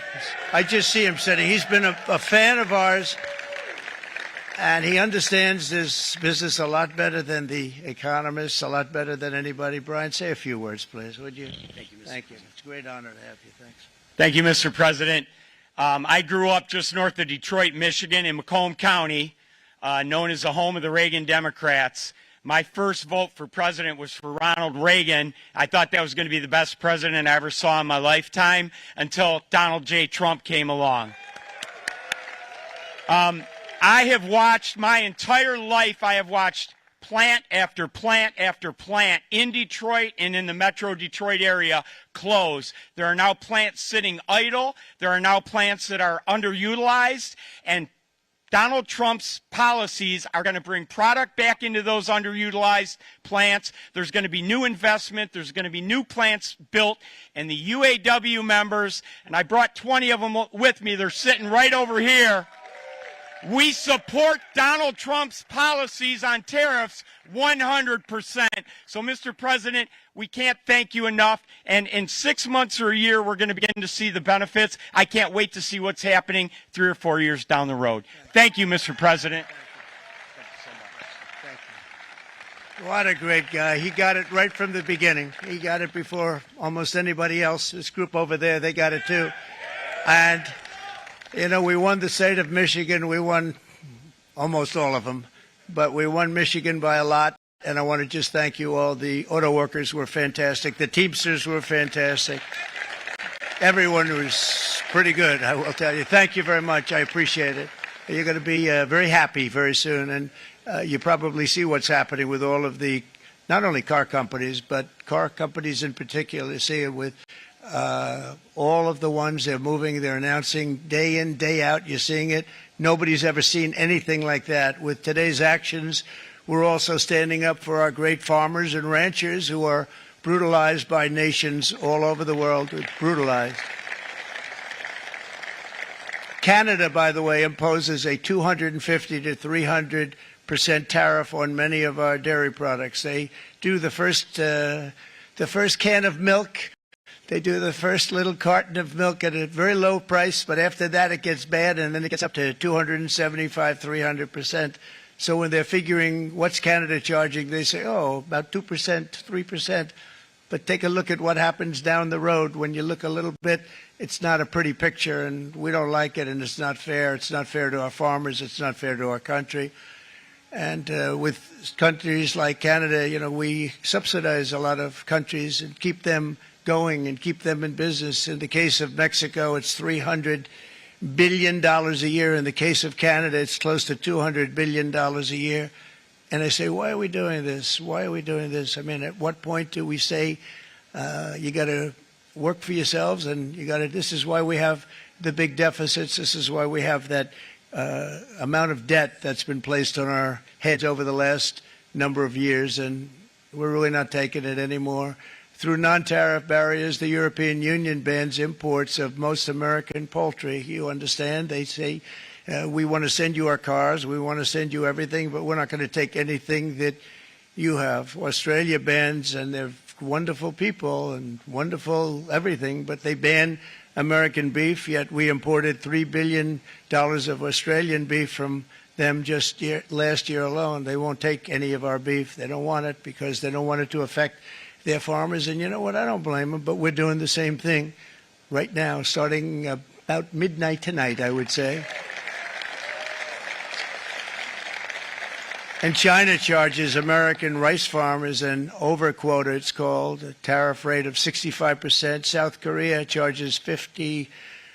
Actually, they charge different, from 50% to 513%. And Japan, our friend, charges us 700%, but that's because they don't want us selling rice, another thing. Who can blame them, Madam Secretary? Agriculture, great job you did on eggs, by the way. The egg prices came down 50%. You got them down 50%. Once we got involved, they were going through the sky. The egg prices, they were going through the sky, and you did a fantastic job. Now we have lots of eggs, and they're much cheaper, down about 59% now, and they're going down further.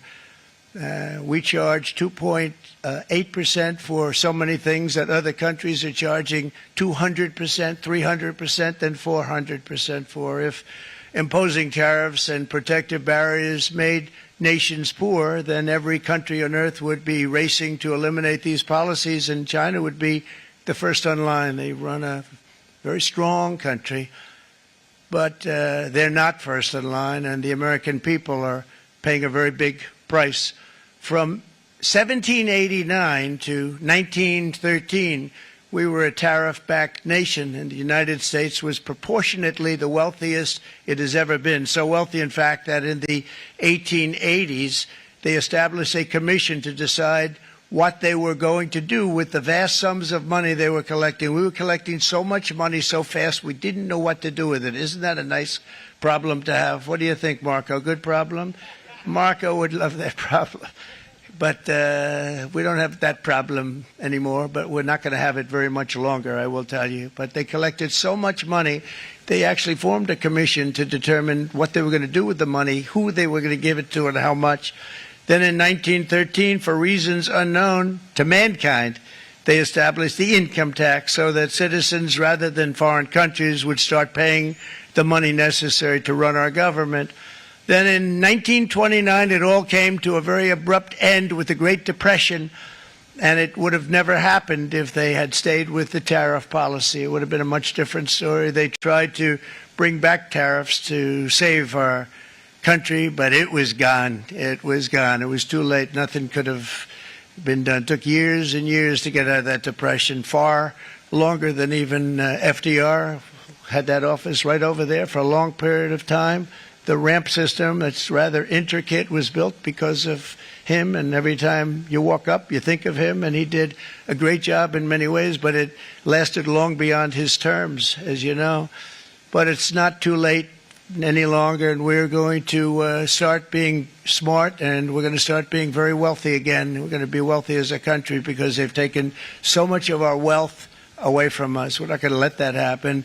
We truly can be very wealthy. We can be so much wealthier than any country. It's not even believable, but we're getting smart. Nearly a century later, in the face of unrelenting economic warfare, the United States can no longer continue with a policy of unilateral economic surrender. We cannot pay the deficits of Canada, Mexico, and so many other countries. We used to do it. We can't do it anymore. We take care of countries all over the world. We pay for their military. We pay for everything they have to pay, and then when you want to cut back a little bit, they get upset that you're not taking care of them any longer. But we have to take care of our people, and we're going to take care of our people first, and I'm sorry to say that.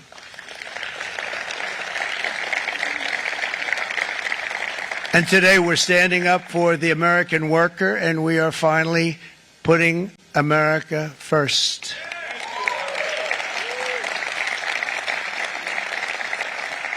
In Sleepy Joe Biden's last year in office, the United States hemorrhaged 100,000 manufacturing jobs, and the number was going through the roof at levels never seen before.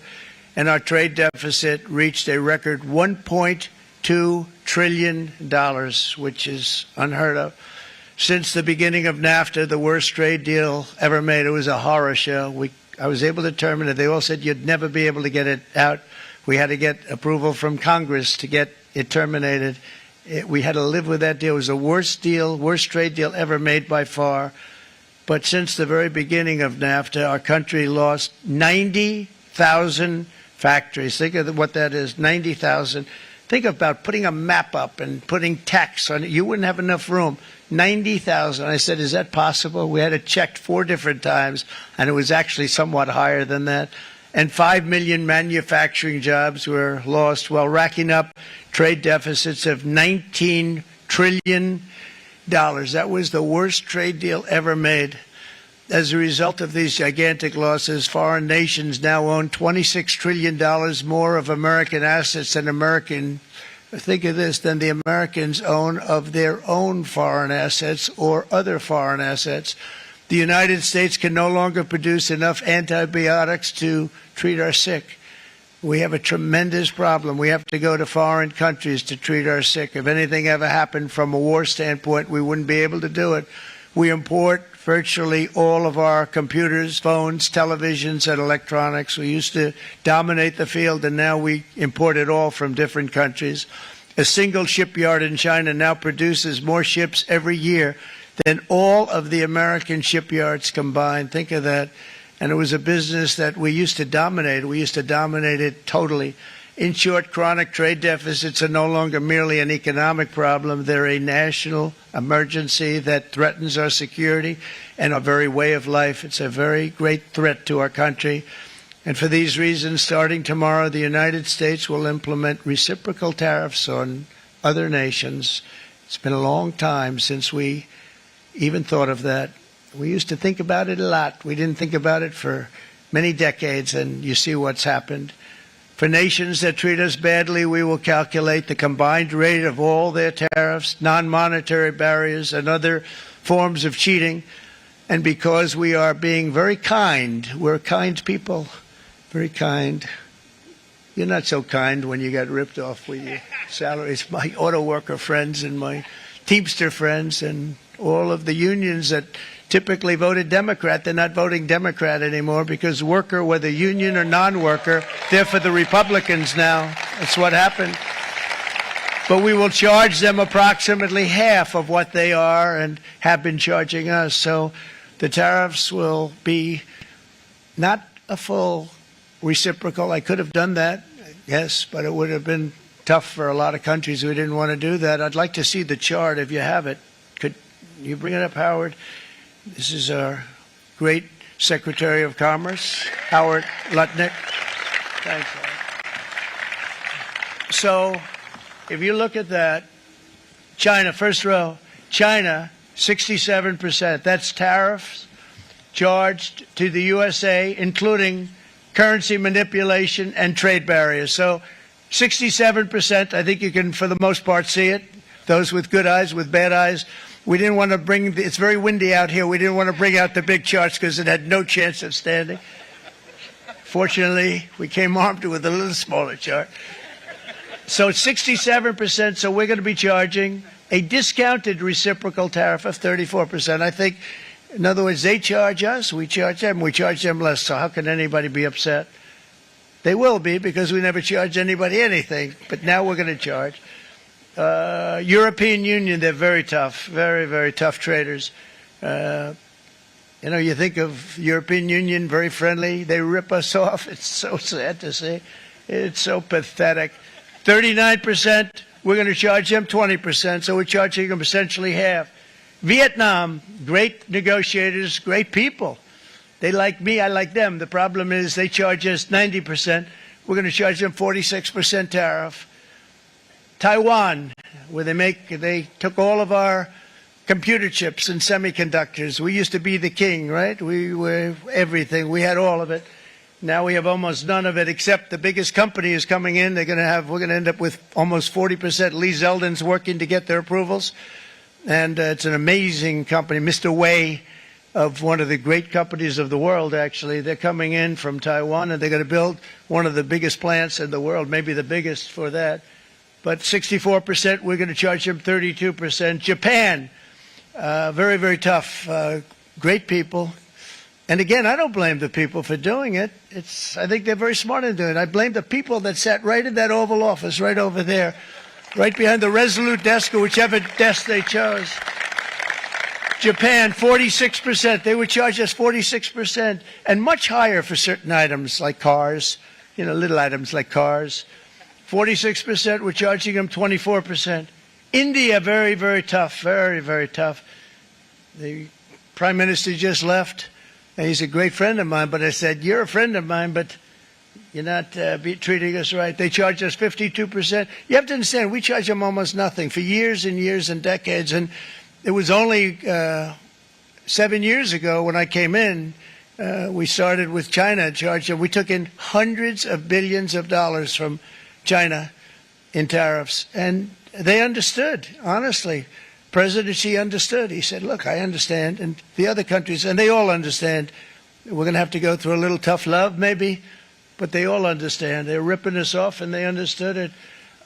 Prime Minister of Japan, Shinzo Abe.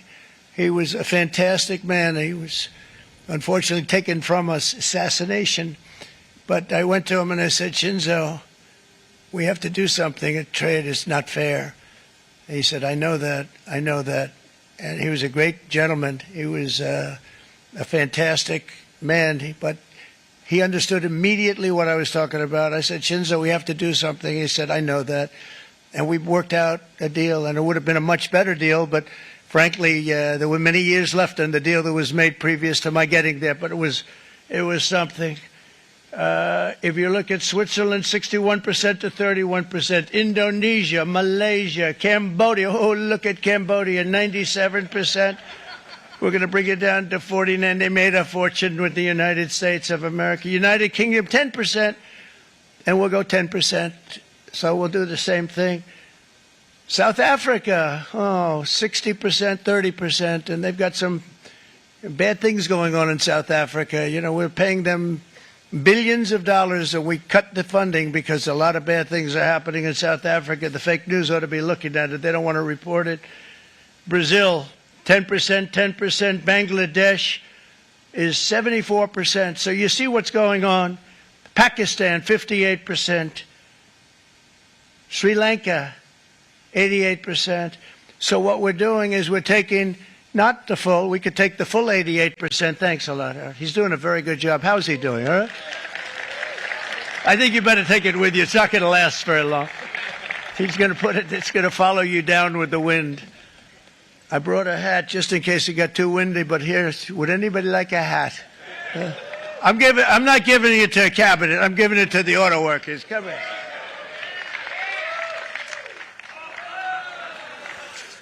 Thank you, fellas. Get it. That's it. That's it. They deserve it more than our cabinet. Our cabinet has plenty of hats. But you see the numbers. The numbers are so disproportionate. They're so unfair. At the same time, we will establish a minimum baseline tariff of 10%. You notice that on the chart? And that'll be on other countries to help rebuild our economy and to prevent cheating. So we're going to have a minimum of cheating, and we're going to be very severe on the people that at the gate that watch the tariffs and watch the product coming in, because there's been a lot of bad things happening at the gate because the money is so enormous that you're talking about. There's never been probably anything like it in terms of the enormity, and there are a lot of bad things happen at the people that do the check-in, and they're looking at 10-year jail sentences if they do play. We're going to treat them so good, but if they cheat, the repercussions are going to be extremely strong. Foreign nations will finally be asked to pay for the privilege of access to our market, the biggest market in the world. We're right now the biggest market in the world. We had a great country 4 years ago in terms of the economics. We were doubling up on China. We were doing so well. Nobody was going to catch us, but so much of it slipped away over the last 4 years under Biden. I campaigned on this policy throughout last year, and today that promise was made, and it was also a promise, as you know, that was kept. Promises made, promises kept. To any company that objects to our common sense reciprocal tariffs, again, reciprocal, back and forth, back and forth. And I call this kind reciprocal. This is not full reciprocal. This is kind reciprocal. But what we do is we cut it in half. We charge them. My answer is very simple. If they complain, if you want your tariff rate to be zero, then you build your product right here in America, because there is no tariff if you build your plant, your product in America. And we've seen companies coming in like we've never seen before. Likewise to all of the foreign presidents, prime ministers, kings, queens, ambassadors, and everyone else who will soon be calling to ask for exemptions from these tariffs. I say, terminate your own tariffs, drop your barriers, don't manipulate your currencies. They manipulate their currencies like nobody can even believe, which is a bad, bad thing and very devastating to us. And start buying tens of billions of dollars of American goods. Tariffs give our country protection against those that would do us economic harm. And many people were looking to do us economic harm. Maybe not so obviously, but they were doing tremendous economic harm. But even more importantly, they will give us growth. These tariffs are going to give us growth like you haven't seen before, and it'll be something very special to watch. I am so looking forward, and Brian, it's going to happen even faster than you said. You know, you might say, but it's already started. It's already started. Work's already begun on plants all around the country, and you see that as before. These are big, rich companies. We have $61 billion started on a big plant going up. It's going to be announced over the next 2 days, and they already started work. Many of these the biggest companies in the world, they've committed to build. We're going to build, sir. And they came here to see me, and wanted to know if they could have a press conference. I do as many as I can. I'm pretty busy trying to stop Russia and Ukraine and the Middle East. We got to stop that. We got to stop the Houthis, which we're making tremendous. They like shooting ships down and out of the water, sinking ships. They get a kick out of it, but they're not getting such a kick out of it now, are they, Mr. Secretary? They're not getting such a kick out of that now. But here are just a short list of some of the companies that have already announced and committed to investment. And this is a company that built its factories and its plants in China. Apple is going to spend $500 billion. They never spent money like that here. They're going to build their plants here. SoftBank, OpenAI, and Oracle, great companies, are investing $500 billion almost immediately.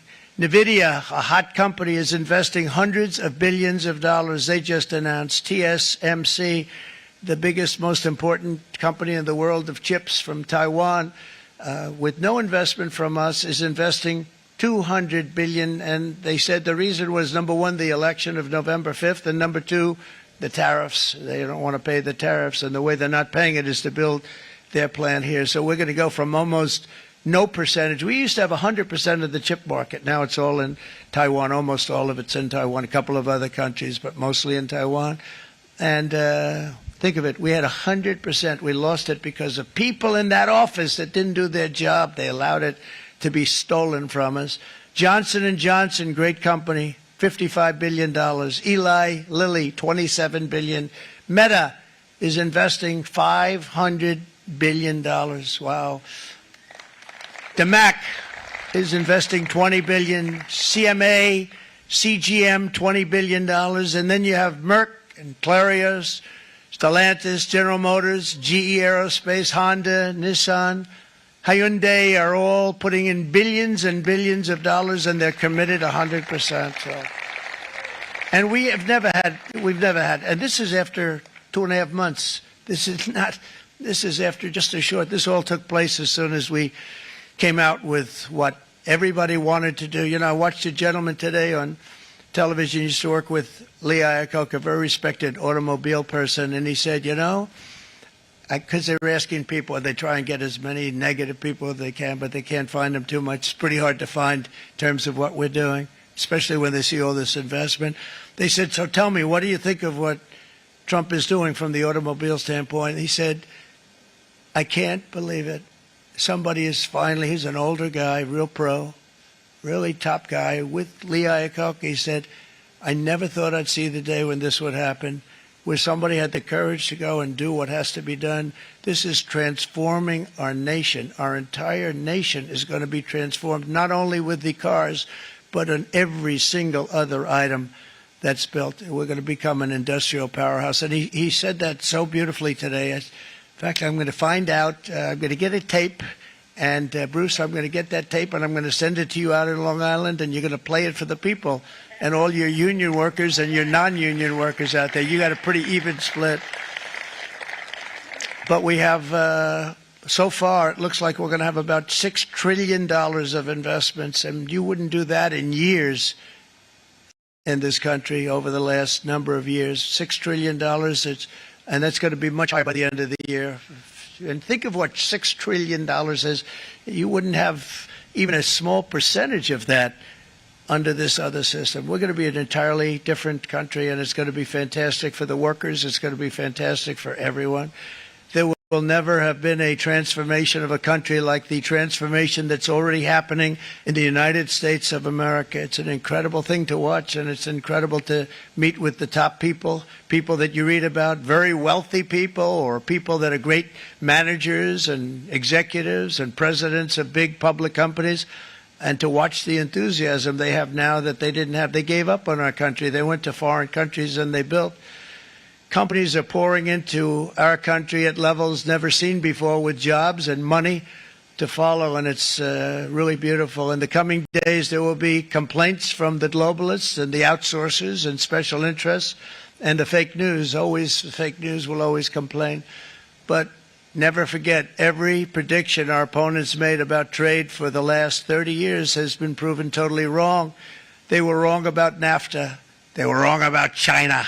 They were wrong about the Trans-Pacific Partnership, which would have been a disaster if I didn't terminate it. If I didn't terminate that, United Auto Workers, you would have had no jobs in this country. You would have had no jobs. It was all going to other countries.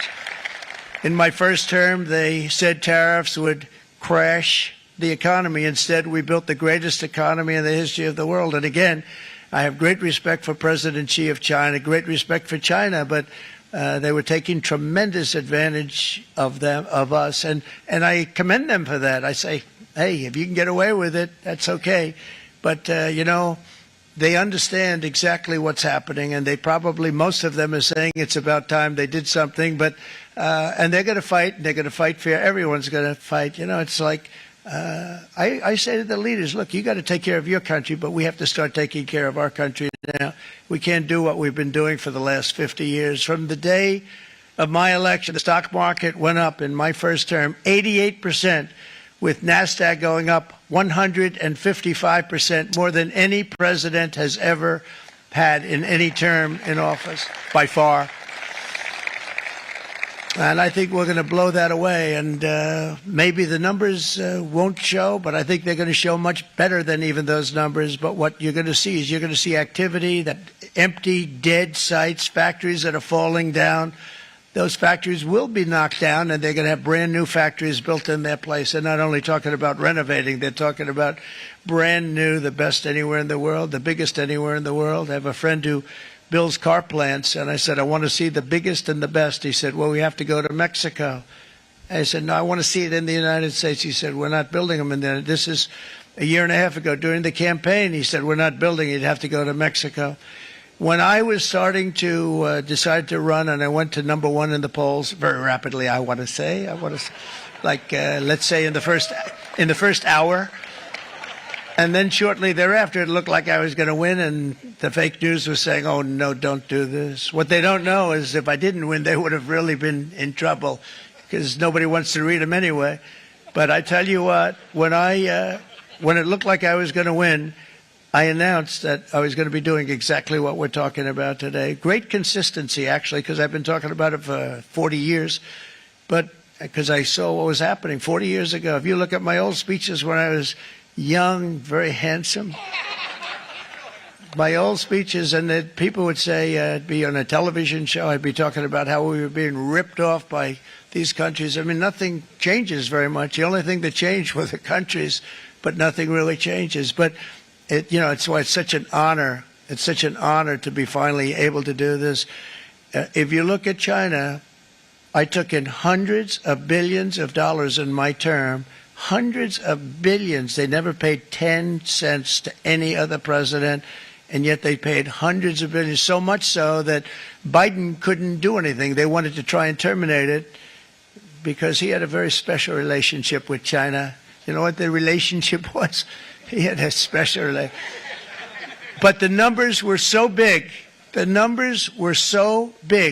that they couldn't do it. So they did ease it up. They did things that they shouldn't have done. They made it a lot more comfortable for them, but they couldn't do it because the numbers were hundreds of billions of dollars, and I did that. And we were on our way to doing something like incredible. And then we had a very bad election happen, a very bad election. A lot of bad things happened. So when I said we got to do it again, I said we have to make it too big to rig. And we made it too big to rig, and we won in records, and it was a monumental win. And it was such an honor to see so many of you, like Brian and your friends, here with us to celebrate, and to more importantly celebrate what we're doing, because that wouldn't be a full celebration if we didn't do this, because this will be an entirely different country in a short period of time. It'll be something the whole world will be talking about it. The critics made the very tired predictions earlier this year, but in February, core inflation dropped to the lowest rate in 4 years. And the price of eggs, as you know, just in a month and a half, we were there for 4 weeks. And the first week, I got blamed for eggs. I said, I just got here. They said eggs have gone up at like 250%, and you can't get eggs. And they were going crazy. And I said, I just got here. And then we We got to work on eggs, and we got to work on everything. And our great Secretary of Agriculture, you did a fantastic job. Brooke Rollins, she did a fantastic job. And as I said before, the price of eggs dropped now 59%, and they're going down more, and the availability is fantastic. They were saying that for Easter, please don't use eggs. Could you use plastic eggs? I said, we don't want to do that. We want to, and you really came through. It's an amazing job. Thank you very much, Brooke. You did great. But likewise, an old-fashioned term that we use, groceries. I used it in the campaign. It's such an old-fashioned term, but a beautiful term, groceries. It sort of says a bag with different things in it. Groceries went through the roof, and I campaigned on that. I talked about the word groceries for a lot. And energy costs now are down, groceries are down, gasoline is way under $3, and people are beginning to be able to buy things and live again. We brought prices way down. We created 10,000 already in a few weeks, new manufacturing jobs, and it was that took place in 1 month, numbers that they haven't seen in a long time. We had virtually no inflation under my term. We had virtually no inflation for 4 years. But after transitioning over to Sleepy Joe, it went from almost non-existent to the highest in the history of our country. They're the highest inflation in the history of our country, brought up by energy and bad spending and bad policy, and a lot of bad things happened. How about allowing millions and millions and millions of people to pour into our country with open borders, where it's so sad to see even now. And I see our great secretary you have done. Stand up, please, Christy. Stand up. Christy Nome. And Tom Homan. These people are doing a great job, but gotten them out in records. We have problems with judges that don't want them to go out. They want Tren de Aragua, and they want MS-13, the most vicious gangs ever. Nobody's ever seen anything like it. Absolute killer gangs. They kill people. They don't even think about it. And we put them out, and we have judges now, radical left judges that they don't want them to go out. They want them to even be brought back. Let's bring them back. You've done a fantastic job, and please thank everybody. Homeland Security, thank everybody. Appreciate it. And we now have a border that's the best border that we've ever had, even better than it was my first term. My first term we did good, but this one we really specialized in. We've done really well. And we had records then. We had the best, safest border. 4 years ago, we had the best border there ever was. And now we have, you've actually matched it and done even better. And we're going to get it down the right way. And we want people, by the way, to come into our country, but we want them to come in through a legal process. We want them to come in legally. We need more people. We need people to run these plants and to help the auto workers and the Teamsters and the non-union people and everybody else. But we need people and the farmers. And we're going to let people come in, but they want to come in. We want them to come in legally. They have to have the capability of loving our country, not people that hate our country. We don't want them in our country. And now we're going to pass the largest tax cuts in American history, and that's where we're relying on Mike and John Thune. And we will not cut Social Security, Medicare, or Medicaid benefits, and the Democrats will, because if they got in, the entire economy would collapse. This country was heading for a collapse under the people that you saw. They were horrible. I think one of the reasons people like the job, I have my highest approval ratings because I think they're comparing me to the worst administration in the history of our country, so I appreciate that at least. But Speaker of the House Mike Johnson and Senate Majority Leader, appreciate it, Mike. John Thune have been fantastic, by the way. But they've been working tirelessly on taking the next step to pass the plan for our one big, beautiful bill. I'd like to name it that if you can. One big, I made that statement about 6 months ago, and everybody calls it one big, beautiful bill. And it will be that. It'll have everything, the big tax cuts and every incentive there is. And it'll be fantastic. And by the way, for the cars, we're asking for an interest deduction on a loan. So if you build the car only in America, we do it, Brian. If the car's not built in America, you don't get the interest rate deduction. But if you build the car in America, if you buy a car, if it's built in America, then you get an interest rate deduction, tax deduction, and that's a big thing. That's going to be a big thing. I think that's going to pay for itself very quickly, that deduction. Never happened. We've never had anything like that before. Somebody said, where do you get the idea? Because it's so basic. You would think that would have happened a long time ago. It never did, and I'm very happy it didn't, because now I can say that was my idea. But we're going to get us closer to the debt extension. We have to get the debt extension passed, and I know you're going to be able to do that, Mike, and it's very important that you do that. And all of the other things that the Senate budget plan gives us, along with working, because I know they're working together, John and Mike, and the two bills are going very well together. We need to get our shared priorities done, including certain permanent tax cuts. We want the tax cuts to be permanent, spending cuts, energy and historic investments in defense, border, and so much more. We're covering everything. These will be phenomenal. There'll be no bill like this going to straighten. One bill is going to straighten out our country for many, many years to come. And we said, let's just do it and let's get it done. And some guys will love it and some guys will like it a little bit less because they're not getting what they were exactly looking for, but they're getting a lot. They'll never, if we get this done, it'll be the most incredible bill ever passed in the history of our Congress and Senate and congressmen, the senators and the congressmen, many of whom are here today, will be very proud of themselves. I really believe that. It's going to set us on a whole new prosperous path. We're going to cut spending and right-size the budget back to where it should be. We're going to do that very strongly. Thank you, Rick. Thank you. John, thank you. Oh, look at all of our senators over there. Oh, boy. That's a nice group of people. But I won't like them so much if they don't get this bill done. That's a great group. And Congressman, thank you very much. I appreciate it. Tremendous people. The Senate plan is my complete and total support, and the House plan likewise is very similar. They're moving along pretty much at the same clip, and as soon as you're ready, you'll show it to me, and I'm sure it'll have my support, Mike. Every Republican congressman and senator must unify. We have to unify. We can't be separated. We have to get it done. We have to get absolutely everything we can, and we have to take care of the American people. That's the only thing that matters. We have to take care of the American people first. We need to pass this bill immediately, get it done, including debt extension. From this day on, we're not going to let anyone tell us that American workers and families cannot have the future that they deserve.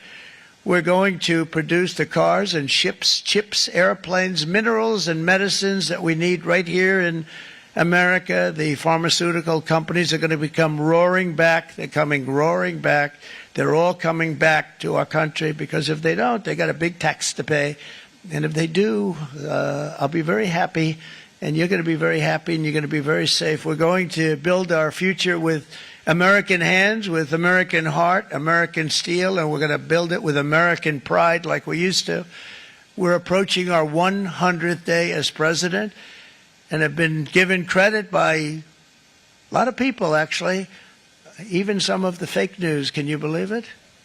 Which in this case hopefully isn't fake, for having done more in that time than any other administration in the history of our country in the first 100 days. I think we've had an amazing, in terms of what we've done, what we've gotten accomplished. I'd like to see if we can get that war ended and another war from not starting in the Middle East. We have to get Russia. They're losing 2,000 on average, 2,500 people a day, young people, soldiers, Russian. Think of that. 2,500 through some days, but on average, probably over about a 1 week period, it's 2,712, they say. They're losing those soldiers. They're dying. They're being decimated. And they're not from our country, but they're from other countries, but they're human beings. They're from Russia. They're from Ukraine in this period, most of them. And we're going to get it stopped. It's a senseless war that would have never happened if I was president, and it shouldn't be allowed to go on. And I think we're being given good cooperation by Russia and by Ukraine, but we have to get it stopped. It's humanity. It's humanity. It's a terrible thing. This will be a very big moment. I think you're going to remember today. It's going to be a free nation that we're dealing with. We're going to have a very free and beautiful nation. It's going to be Liberation Day in America, and it's going to be a day that hopefully you're going to look back in years to come and you're going to say, you know, he was right. This has turned out to be one of the most important days in the history of our country. God bless you and God bless America. Thank you, everybody. Thank you very much. Thank you. Thank you very much.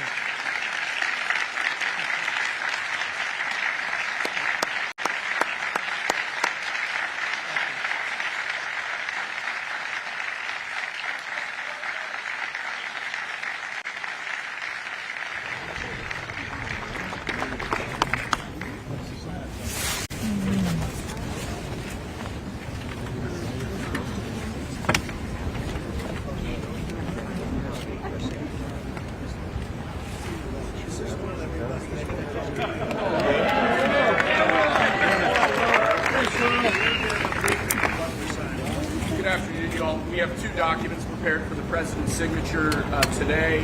One closes what's referred to as the de minimis loophole with respect to imports from the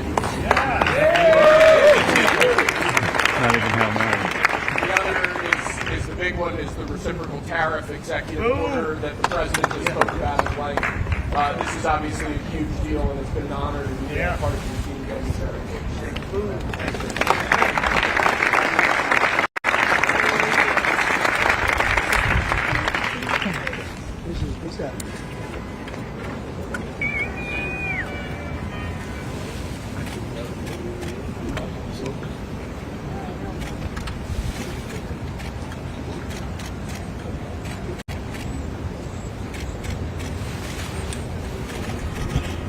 That's a 10. That's a good one.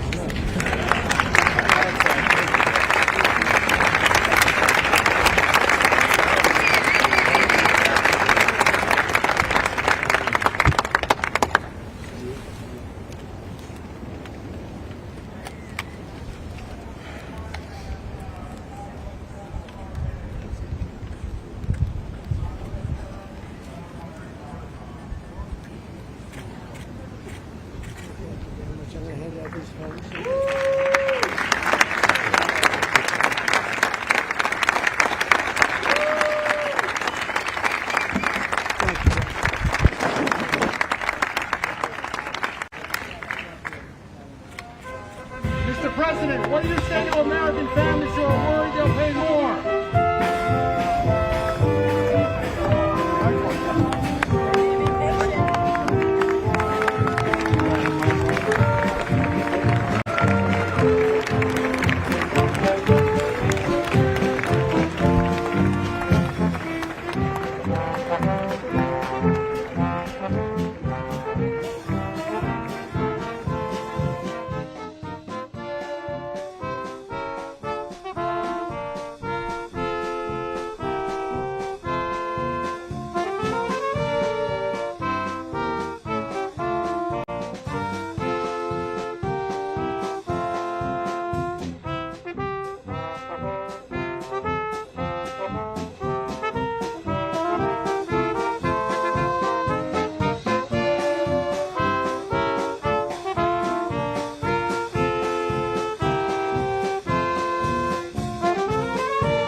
And President Trump, of course, yesterday at the Make America Wealthy Again event, detailing the reciprocal tariffs so important to this country for our sovereignty, for our national security, as he is en route right now on Air Force One from Joint Base Andrews to Miami, Florida, to enjoy some live golf and a live golf dinner hosted at his club at Doral. I'm Robert McNeely. It's a joy to be with you this afternoon. Welcome to Right Side Broadcasting Network Live as we report on everything America First, covering the latest news from the Trump White House. We'd like to thank our sponsors here at Right Side Broadcasting Network Live. Colonial Metals Group. Get your free gold guide right now, especially with tax season right around the corner. You might be thinking, what is my best bet and the hedge against inflation and the best idea for my retirement? I can tell you right now, that's going to be with gold and silver. Go to Colonial Metals Group. Of course, you can do that by scanning that QR code now. Shield your savings, or go to freegoldguide.com/RSBN. Heed the warnings of people like Warren Buffett, who have poured their money not only into the stock market, but also into gold and silver for diversity. Okay, when you look at this, it's not really an option. It's something you must just do because you have to protect yourself against inflation. Again, if you look at those big purchases in life or even retirement right around the corner, gold and silver will protect you. Gold has only gone up since 1971. Think about this, over 7,000% between the Nixon administration abandoning the gold standard and then up until last year. That's an incredible gain of wealth, no matter who's in charge, no matter what government is printing money willy-nilly like we have for so long. $36 trillion of debt. Think about that, especially from the last administration. Mr. Autopen himself put us in a bad situation. So freegoldguy.com/RSBN. Scan that QR code now. Paul Stone, the CEO, and his wonderful team at Colonial Metals Group, truly the best in the business. Stick with them today. Thank you for sponsoring us here live at Right Side Broadcasting Network as we cover everything America First and President Trump en route to Miami, Florida, the great Doral. It's a beautiful golf course. I had the opportunity to play myself before he owned it, so I'm excited to see what updates and the Trump building that he put onto it, because he always is one who can reform some of the best golf courses around the world. He has some of the best properties. You think about Turnberry, of course, those terrorists that vandalized Turnberry recently arrested over in the UK, and I'm glad to see that. But President Trump golf unlike any other golfing mecca throughout the world. So be sure to visit those wonderful public courses in addition to his private entities as well. But he's in the air right now on Air Force One. Let's just run through some of the fact sheets that were released by the White House after the Make America Wealthy Again event in regards to tariffs, because as he said in his speech, as you caught in the past hour, many of the globalists, the fake news, and those corporatists will dive into why tariffs are somehow not good for the American economy. And again, most importantly, this is about national security. So pursuing reciprocity to rebuild the economy and restore national and economic security in America, yesterday, President Donald J. Trump declared that foreign trade and economic practices have created a national emergency, and his order imposes responsive tariffs to strengthen the international economic position of the United States and protect American workers. Large and persistent annual U.S. goods trade deficits have led to the hollowing of our manufacturing base, resulting in a lack of incentives to really build upon a strong economy. This has undermined critical supply chains and rendered our defense industrial base dependent on foreign adversaries. President Trump is invoking his authority under the International Emergency Economic Powers Act of 1977, known in short as IEEPA. This will address the national emergency posed by large and persistent trade deficits that have been driven by the absence of reciprocity in our trade relationship and other harmful practices and policies. We saw this especially with Joe Biden when he was a United States Senator in 1999 and 2000, towards the end of the Clinton administration, when they welcomed in the Chinese Communist Party into the World Trade Organization. The argument was free trade with China would bring safety, prosperity, and cheaper prices for both nations while still having quality goods. Well, what do we know as a result of that? The vast majority of our medicine made in China, some of it poison, and quite frankly, killing our youth. We've seen the fentanyl crisis that has just taken effect. And it's funny, as now I'm reading some of these notes from the White House, it's just interesting. I'm getting texts from my friends talking about their 401ks and all that stuff. Hey guys, Colonial Metals Group, watch this network because we have the answers to this. And while we're at that, also looking out and supporting these tariffs. This is exactly why this is important. But we know that Autopen was always supporting the globalist trade policies that ended up making his family rich and shutting down our great manufacturing plants and our steel industry throughout the Midwest. Of course, the United Auto Workers there with President Trump supporting the reciprocal tariffs. And he detailed that with exactly the percentages that will be used. So China right now has a 67% tariff on us for all exported goods, imported goods as well. So not very fair. We're slapping back with 34%. So in some cases, it's not all the way up matching exactly what their percentages are, but it's going to bring them to the table. And President Trump putting a 10% reciprocal tariff across the board for every country. This is very simple. If you're an American company especially, you're going to want to manufacture and make your goods here in America. It employs people. It makes everyone from the white-collar CEO to the blue-collar union worker happy with good quality products, safe products, and in turn, national security for our great country. These tariffs will remain in effect until such a time as President Trump determines that the threat posed by the trade deficit and underlying non-reciprocal treatment is satisfied, resolved, or mitigated. So yesterday's order also contains modification authority, allowing President Trump to increase the tariff if trading practices are violated or if partners retaliate, or decrease the tariffs if these trading partners take significant steps to remedy the non-reciprocal tariff trade.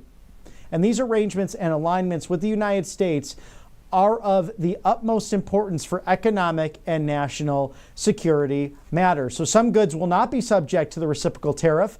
These include articles subject to 50 U.S. Code 1702B. So this is steel, aluminum articles, also auto parts. So this will be a big part of that, with the Section 232 tariffs on copper, pharmaceuticals, semiconductors, and lumber articles.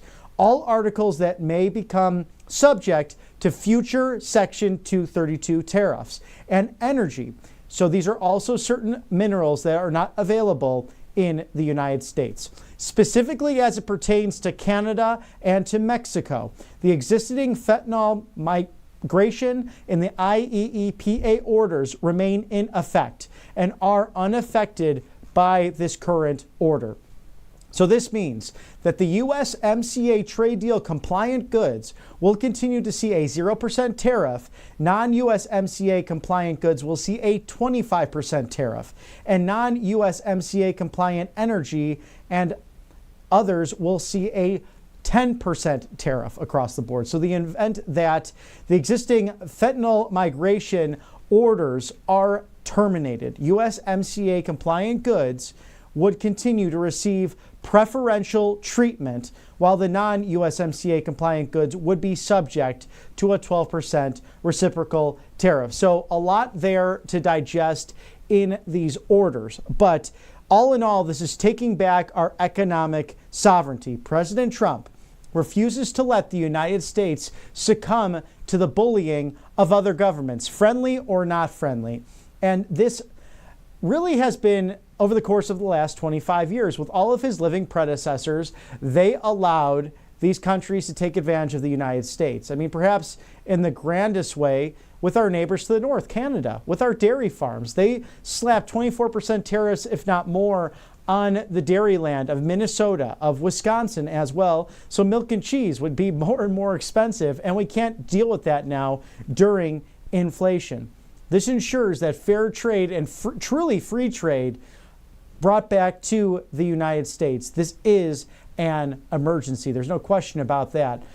President Trump is the first in modern history to stand strong for hardworking Americans by asking other countries to follow the golden rule on trade. Just to be fair to one another. Treat each other with respect.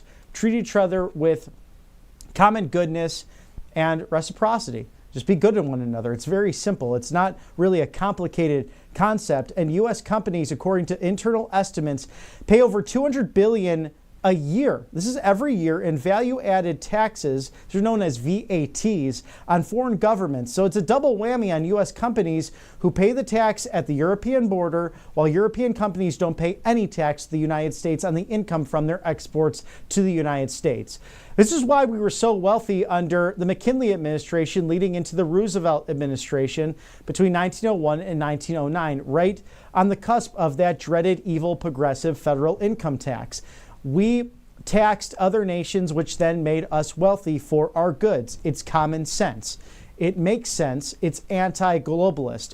Using the Monroe Doctrine, as President Trump has promised, against bad actors will allow us to have more influence in South America, to have more influence in Europe and throughout Asia, really with every continent, to do more free and fair trade. And back with the Monroe Doctrine, it made sure as a young nation, roughly 30 years or so old, we would not be taken advantage of by powerful European companies at the time, as we were dealing with the War of 1812 and the revenge of the UK, now our dear good friends, but back then not so much. So this is all historic precedent. And the problem is President Trump's living predecessors, Republican and Democrat, both went away from this but chose to be globalist, making them and their buddies more and more rich while screwing the middle class in America. And I saw this back in my days during Turning Point USA.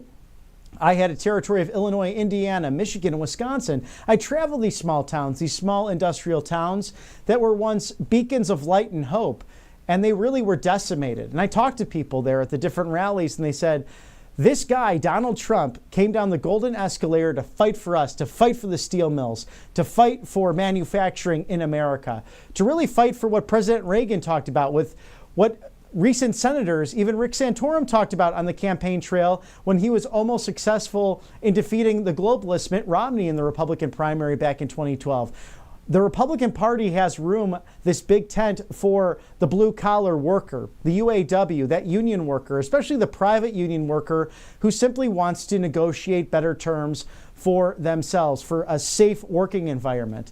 And there's no reason why that should not be the case. And we saw that with the International Teamsters, the first time that they showed up in 121 years to a Republican National Convention back in July in Milwaukee, Wisconsin, saying that they weren't going to necessarily endorse a candidate, but they could not go with communist Kamala Harris because she did not want to meet on their terms. She did not want to bring them to the table. But as they said in that speech, Sean O'Brien, the president of that great organization, the International Teamsters, Donald Trump brought us to the table, so it's the least we could do by showing up and speaking on these crucial issues. The annual cost to the U.S. economy of counterfeit goods, pirated software, theft of trade secrets is between $225 billion and $600 billion. Hard to imagine that money just thinking about it in my head.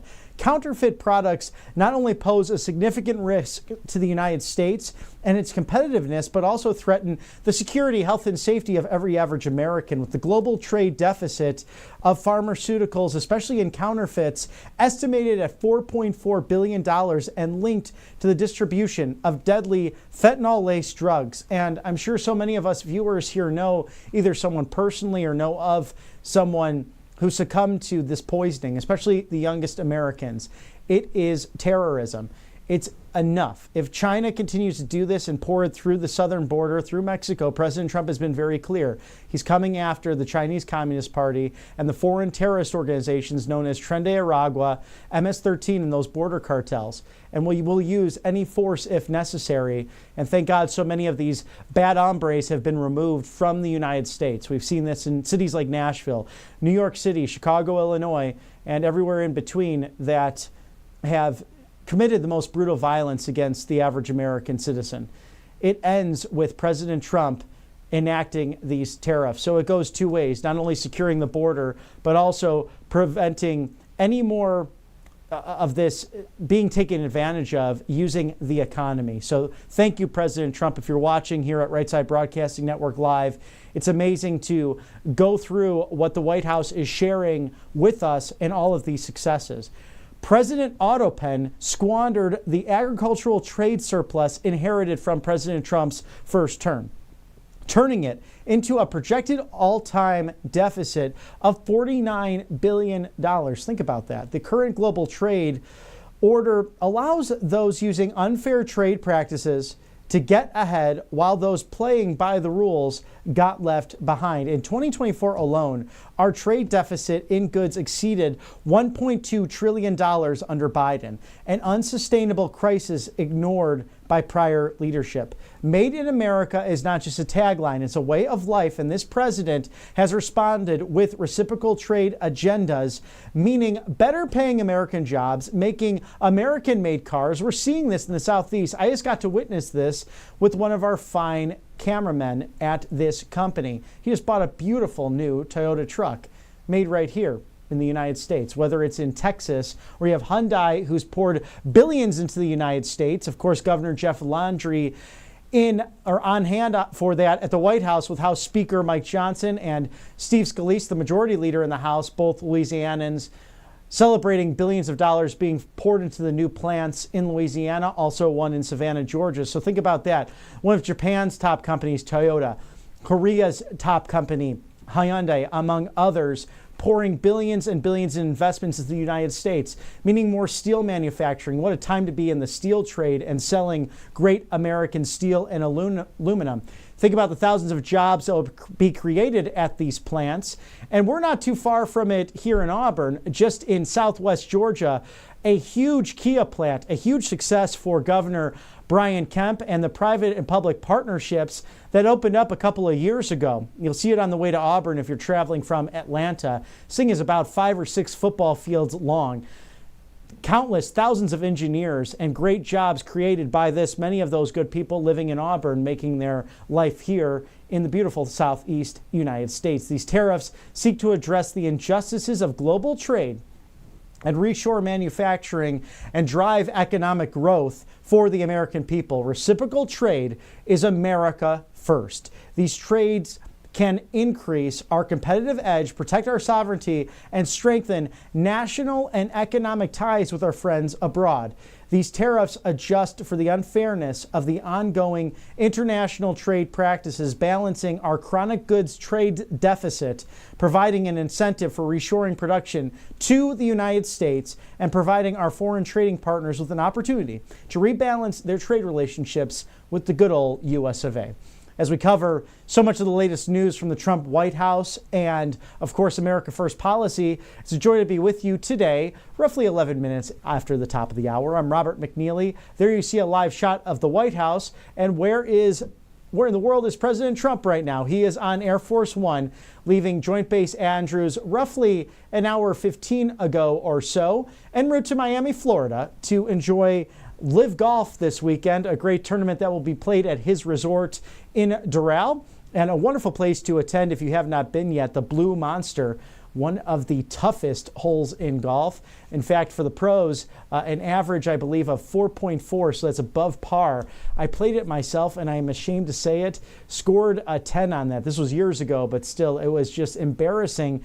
I had a beautiful drive, then a beautiful second shot, just shy of the green. I chip it on up there, and this green, I mean, it's like, it's faster than a pool table. I mean, it just kept going off to the side, and I'm like, what a way to end the round. So I got some blue cheese. It was like a dip that they had with delicious chips. So go on down to Miami, Florida, visit Doral Public Course. You might even see the president down there as he's enjoying Live Golf this weekend. Thank you to our sponsors here at Right Side Broadcasting Network Live, angelpaste.com. Experience the miracle today. If you suffer from those dry hands, I get them myself. That's why I love living in the Southeast, because you get the little more humidity this time of year and they're not as dry. But even then, I still need that Miracle Cream paste. You saw me try it on the network, and then my hands were glowing. They felt great. Just so excited to promote this great product out of Spring, Texas, just off the Gulf of America. And they know a thing or two about mosquitoes as well. So they have a natural mosquito repellent in addition to an orange option filled with vitamin C and immunity booster. So all of this is non-GMO, no chemicals. It's all good for your skin to absorb onto your big, beautiful mega bodies. So make sure that you get that angelpaste.com. Experience the miracle today. Thank you for sponsoring us here at Right Side Broadcasting Network, Christian owned. Also, they hire veterans. Check out everything at angelpaste.com. Thank you for joining us here at Right Side Broadcasting Network. We're just running through the successes of making America wealthy again through the new tariff practices and the reciprocal trades. You know, and shame on you, Mitch McConnell, trying to block these practices with Democrats in the Senate, a 51-48 vote. And he was not responding to reporters. I am looking forward to a few more days, a few more weeks and months of the turtle, the swamp creature himself, Mitch McConnell. Bye-bye. That's all I have to say. And what's up with these Kentucky Republicans lately? I've always been a big fan of Ron Paul and libertarianism. Heck, was one of his delegates back in Illinois in 2016 before President Trump got the nomination. But Rand Paul, what are you doing? Thomas Massey, stop showboating. It's time to be a united Republican front against these Democrats who once claimed to be for the American worker. They are not anymore. We know, based on fact, that trillions of dollars are coming into the United States.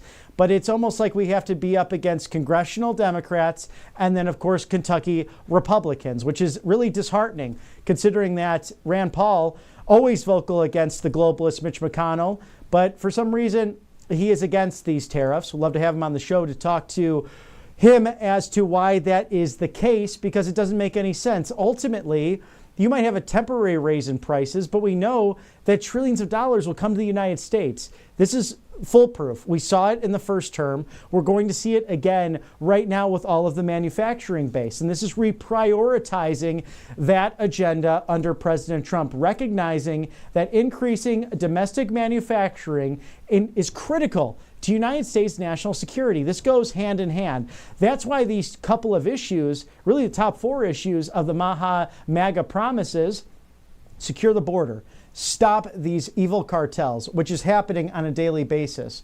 We now know that the last month there were 8,000 attempted crossings. You had 60,000 in some months during AutoPen. In some cases, it was over 100,000. Mayorkas failed us on the border. Tom Homan, Kristi Noem protecting us and protecting our law enforcement, going on the raids with them. These are tough, tough people that President Trump has surrounded himself with, subject matter experts who are also great with dealing with the fake news out there and setting the record straight. So that's why these Democrats in Congress, they really don't know what to talk about because they are on the 20% or less of the 80-20 issues. And we just see them as they get older and older. It's time for them to retire, pack up, and leave Washington. Have they not made enough money? Thank God that Doge is now looking into the wealth of people like Chuck Schumer and Nancy Pelosi. And we know, too, if you want to watch any stock trades, just go to the X account of Nancy Pelosi, that they're watching everything that trade watch is going on there, because for some reason, everything she invests in, she makes a lot of money. And what's crazy about it is Martha Stewart, a private citizen, went to jail for insider trading, doing just that.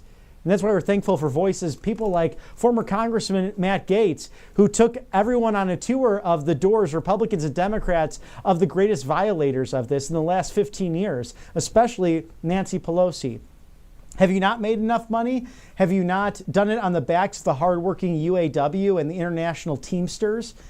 Oh, I can go on about this because it's a MAGA populist movement, a big tent that is making America great again, thanks to President Donald Trump. In 2023 alone, U.S. manufacturing output as a share of global manufacturing output was 17.4%, down from 28.4% in 2001. The decline in manufacturing output has reduced U.S. manufacturing capacity. The need to maintain a resilient domestic product and manufacturing capacity and capabilities, in particular, acute this advanced sector like auto, shipbuilding, pharmaceuticals. Again, most of our medicine is made in China. That's not good. They've been sending fentanyl in through the U.S.-Mexican border. It's killed hundreds of thousands of people, but they don't want to kill all of their customers. I'm so sick of the Chinese Communist Party and how they are up literally killing the great blue-collar Americans in our great country. So these will all bring back things like transport equipment, technology products, machine tools, and basic and fabricated metals, where the loss of capacity could permanently weaken the United States' competitiveness. U.S. stockpiles of military goods are too low to be compatible with U.S. national defense interests. If the United States wishes to maintain an effective security umbrella to defend its borders and its citizens and ultimately the homeland, as well as allies and partners throughout the world, it needs to have a large upstream of manufacturing its goods, just like we did during World War II. And it wasn't the Great Society, it wasn't Social Security, it wasn't these other issues. It was the war effort that brought back the United States economy and manufacturing steel and good and manufacturing throughout this country. So we're addressing these trade imbalances with President Trump's work for the reciprocal tariffs. So, Mr. Director, again, what can we toss to? Oh, yes. So we will actually head to the president right now, show you some of those latest details as he is en route to Miami, Florida, aboard Air Force One.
And that was President Trump boarding Air Force One as he's en route to Miami, Florida. Took place roughly an hour and 20 minutes ago, getting off Marine One onto Air Force One. And I love the precision and the protection. Thank you to our United States Marines and our United States Air Force, who do such a wonderful job detailing, protecting all of the transportation for the 47th President of the United States.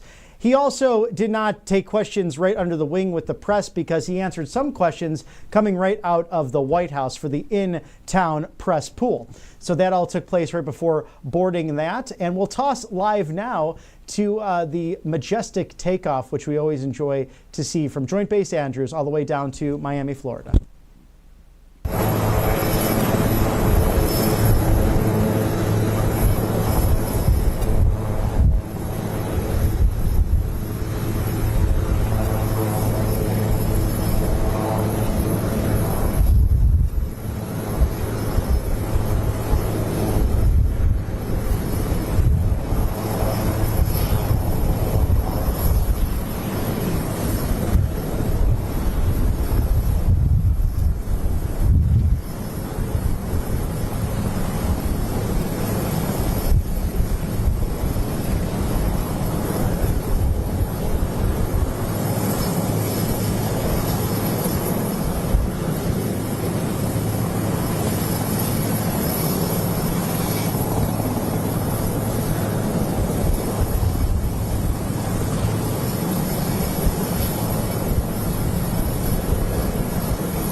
And that's President Trump aboard Air Force One en route to Miami, Florida for the Live Golf event. A great one this weekend. If you have not been to a Live Golf tournament, it's like the PGA, but more fun. It's got DJs, it's got a lot of great drinks and just good old times, kind of a frat-tastic atmosphere, if you will. But we see that with modern golf and Bryson DeChambeau, Dustin Johnson, of course, Brooks Koepka, some of the best names in golf. Just prior to, of course, next weekend, where we will have the granddaddy of them all. It's the Masters, one of the best tournaments that's out there. I'm wearing that Masters green today as Mr. Matthew Alvarez joined me earlier in the broadcast. Of course, he's en route to San Antonio, Texas, the Lone Star State, for that Final Four, where we're cheering on the hometown team, those Auburn Tigers, War Eagle. They are going into it. If they are successful come Saturday, they will be their first national championship for that elusive basketball trophy, one of the best tournaments, March Madness. We hope you're enjoying tuning into that as we are 70 plus days into this new administration that is just crushing it on all levels, especially with securing that southern border, securing national security and peace throughout the world with an extraordinary cabinet. And I'm going to say it right here, the best Secretary of State probably since Thomas Jefferson, I would have to say, and that's Marco Rubio, who's getting the job done on a daily basis with a common sense approach. It's very simple. If it's not pushing America First policies, we're not going to do it. It's just, that's it. And we've seen it from Guyana to Saudi Arabia and everywhere in between. And thank you to the hospitality of those great nations. I like to share the Secretary's videos on social media as often as possible because it goes against the far left fake news narrative that somehow Marco Rubio and President Trump are not celebrated on a global scale, because you'll see these billboards, you'll see these signs. Thank you, Mr. Rubio. Thank you, Mr. Trump, for bilateral agreements and for coming to our countries and to really set the record straight, especially in Central America, in South America, where the Chinese Communist Party thought it could have a foothold on these different continents. It's over, Xi Jinping, so you might as well take your communist Chinese Navy and just turn around and leave Taiwan alone and let them trade freely with us, the United States, because it's a bilateral agreement which will help billions of people in the process with these chips that are needed on a regular, everyday basis. You cannot intimidate the United States. You cannot intimidate freedom-loving people like the Taiwanese people, a strong and resilient group. They will not succumb to your Chinese communist ways.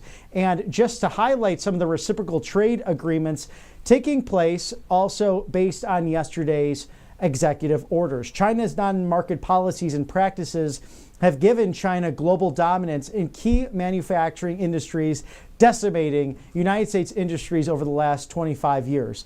That's between 2001 and 2018. These practices contributed to the loss of 3.7 million U.S. jobs due to the growth of the U.S. trade-China deficit that took place there. So displacing these workers and undermining American competitiveness while threatening United States economic and national security by increasing our resilience and our reliance on foreign-controlled supply chains for critical industries, including medication as well as other goods. This is the fault of Bill Clinton, George W. Bush, Barack Hussein Obama, and of course, Autopen Joe. I don't know, let's take a poll real quickly. Sleepy, Crooked, or Autopen? If you don't mind, Mr. President, if you're watching aboard Air Force One, I like to throw that nickname in there for Joe Biden. Do you like Sleepy, Crooked, or Autopen? Jot that down right now on YouTube or on Rumble or wherever you're watching us here at Right Side Broadcasting Network Live, because I like that Autopen. It's scary to think that he was cognitively declining throughout his administration. We saw it on a daily basis. We saw that he failed the American people, but I digress, because India imposed their own unique, burdensome, and duplicative testing and certification requirements in sectors such as chemicals, telecom products, and medical devices that most American companies used to dominate at. So even our friends, the Indian nation in the Asia Pacific, my goodness gracious, they also did take advantage of the United States with people like the living former presidents. But countries including China, Germany, Japan, South Korea pursued policies that suppressed domestic consumption power of their own citizens to artificially boost competitiveness of their export products. So to sum this up, President Trump knows a thing or two about money. He was debating crooked Hillary Clinton years ago regarding all of these issues, and he said it's about time we put someone into the Oval Office who knows a thing or two about money. He went to the Wharton School. He built the Trump Organization, that empire that not only dominated in the golf world, but what about real estate and the biggest cities around the world, seeing those skyscrapers, the Trump Tower in Chicago alone. I would enjoy going to Rebar when I was enjoying my Chicago days with Turning Point USA colleagues, or even Young Republicans and other friends, because it had a great look of the Chicago River, some of the best food and drinks in town. And oh, by the way, it totally made the Chicago skyline really the best in the world. It was incredible to see that tower in the heart of the city of Broad Shoulder. So President Trump knows a thing or two about dealing with governments, dealing with rogue actors, and how to build in a competitive market, whether it be with unions, different real estate firms. He is the expert. Indonesia alone maintained a local content requirement before this that crossed a broad range of sectors, complex industries, and regimes. And this started this past year during AutoPen. So it required national resource firms to onshore all export revenues for transactions worth $250,000 or more. So other countries were simply taking care of or taking advantage of the United States. And it's about time we stand up for ourselves. So the golden rule for our golden era. Today's actions was actually yesterday. Simply ask other countries to treat us like we treat them. It's the golden rule for the golden age of America, and this president standing up for the American worker.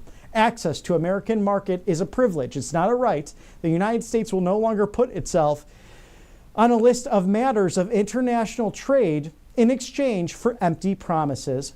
We're done with the broken promises. We're done with the empty nonsense coming from even friends of ours abroad. Reciprocal tariffs are a big part of why Americans voted for President Trump for a second term.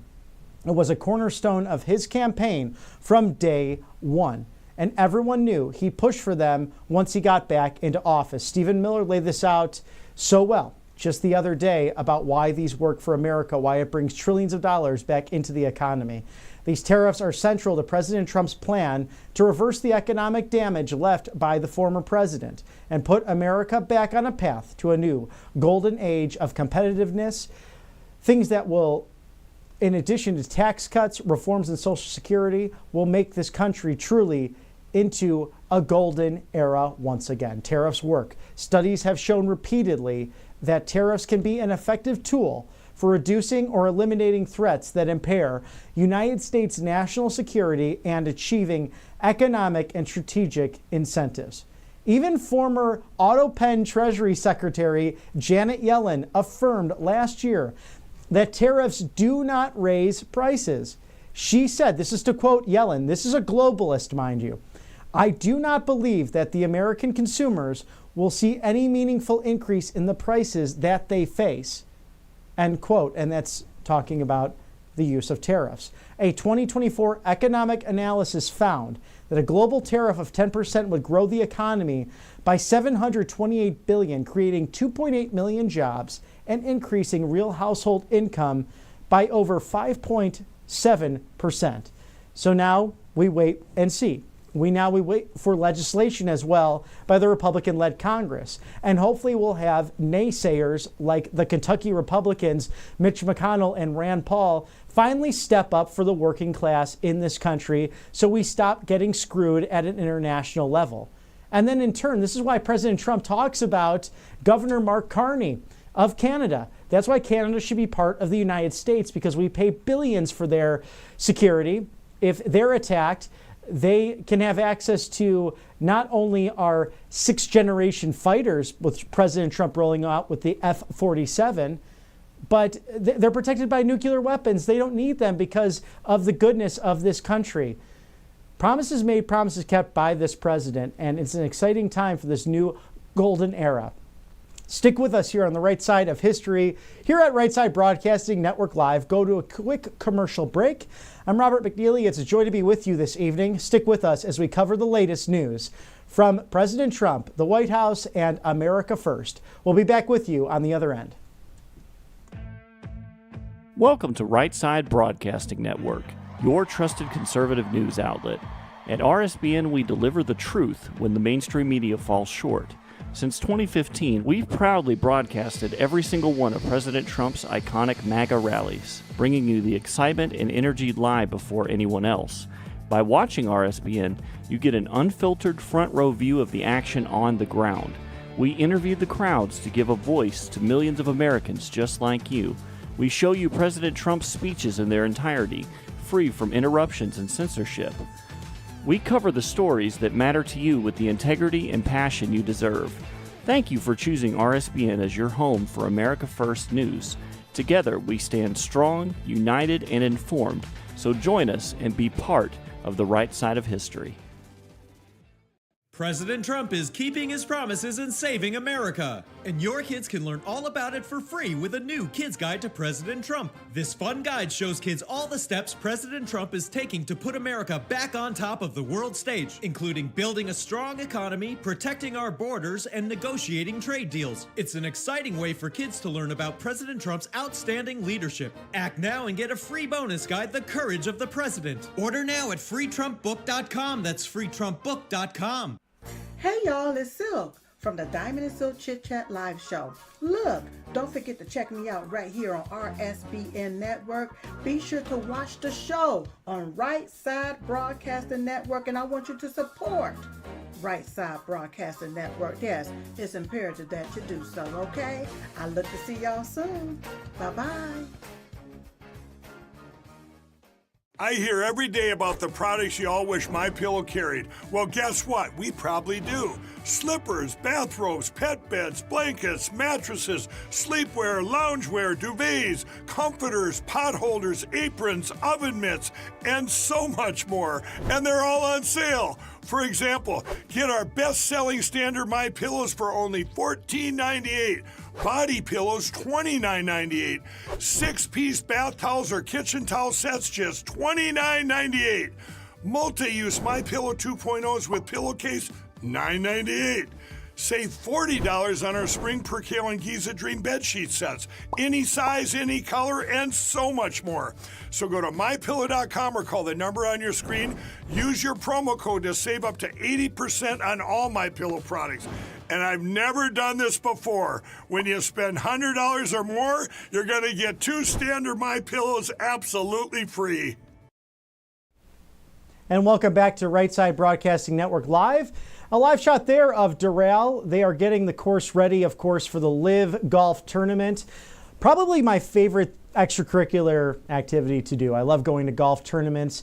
You get such cool access to a number of different great professional athletes, and TV does not do it justice, because when you're right behind them on the tee box, you're like, wow, these guys can hit that ball far. So very entertaining, and a great world of golf that, you know, teaches you so much about life. It teaches you perseverance. It's really a game that's ultimately against yourself. And that's why I love it so much, because if you were with us earlier with my great colleague, Mr. Matthew Alvarez, we talked a little bit about golf. We're wearing our green golf ties today. And it is something that takes a lot of perseverance, as those who hate to lose love to play the game of golf. We see some Secret Service walking those grounds there. It looks like a beautiful day in Miami, Florida. I'm Robert McNeely. It's a pleasure to be with you here at Right Side Broadcasting Network Live as we await President Trump's arrival to Miami via Air Force One.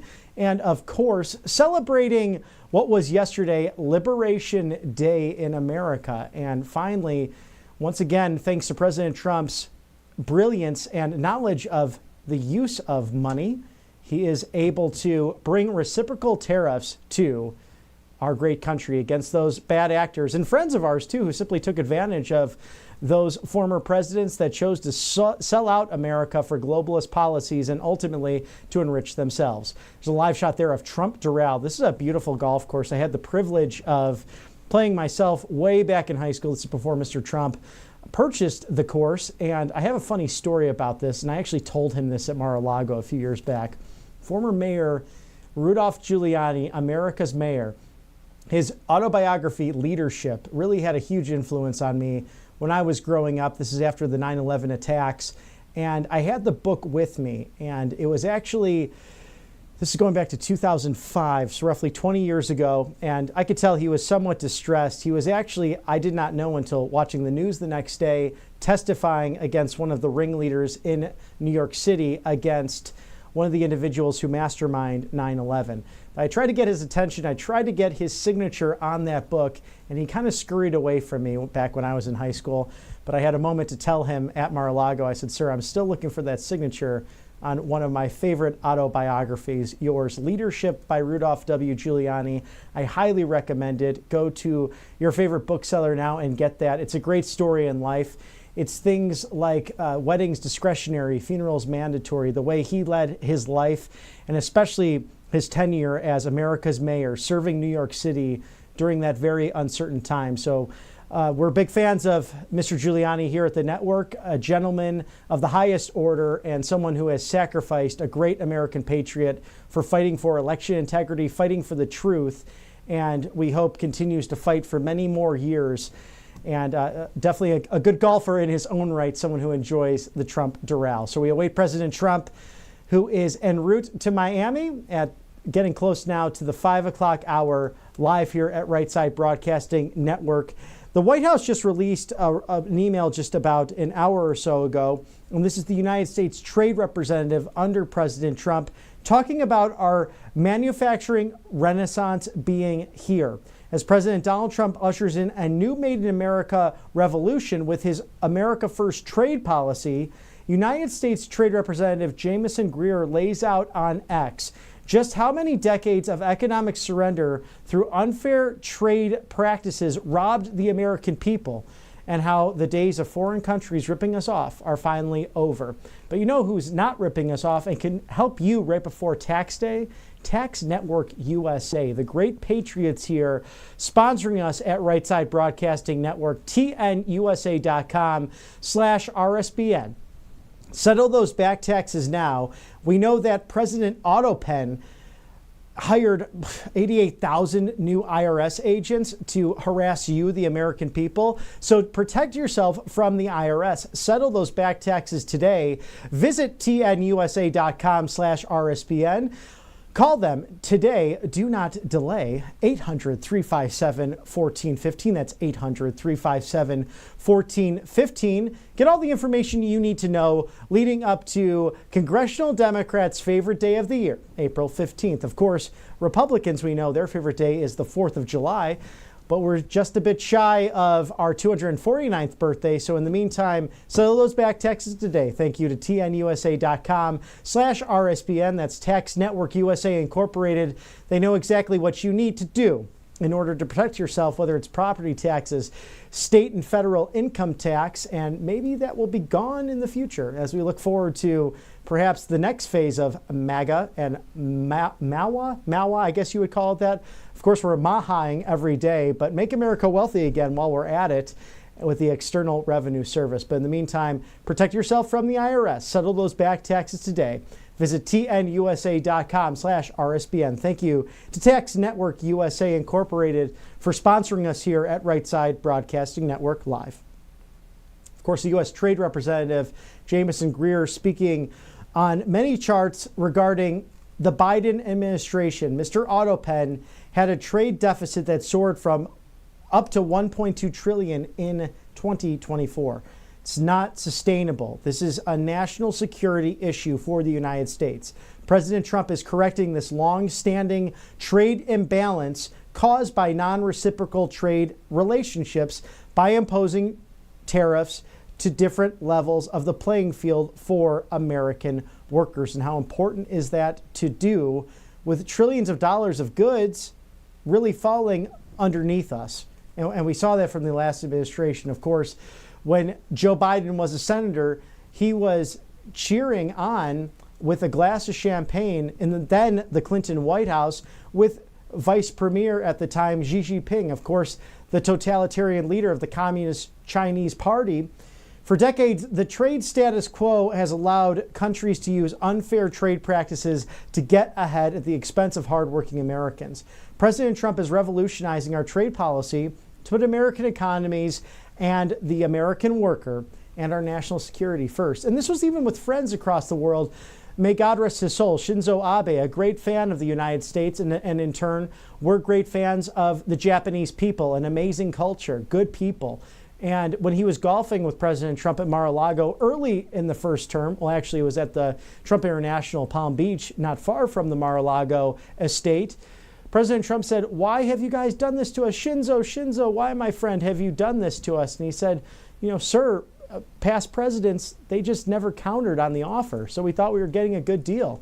And of course, he was putting Japan first, just as President Trump puts America first. But we see now that President Trump, really with the reciprocal tariffs and the great trade deals, it benefits all countries. And most recently, we're seeing this with Hyundai, a Korean powerhouse. They're building their plants in Louisiana. They're building them in Savannah, Georgia. We already see a Kia plant that is not far from here, about 30 minutes from Auburn, just over the border in the Peach State of Georgia. Many Auburn residents go there to work in the auto manufacturing industry. Whether it's as engineers or mechanics. I mean, this place is, you got to see it if you're going to or coming from Atlanta, Georgia, down to Auburn or vice versa. You'll see this big, beautiful Kia plant. It's as big as 6 football fields, and it hires and employs thousands of people on a daily basis. So it's good for America. It's good for those prices if you're looking to lease and buy a car right now. For generations, the U.S. trade policy was built on the promise of reciprocal trade, but the result was not reciprocal at all. Gone are the days of the America being taken advantage of. So with the U.S. Trade Representative Jamison Greer, he is laser focused. Oh, and by the way, completely qualified for this position. Some people were criticizing him as they criticized our great White House press secretary, Caroline Leavitt, that, they're somehow too young. No, President Trump is all about that. He said that he was building skyscrapers in Manhattan at 21.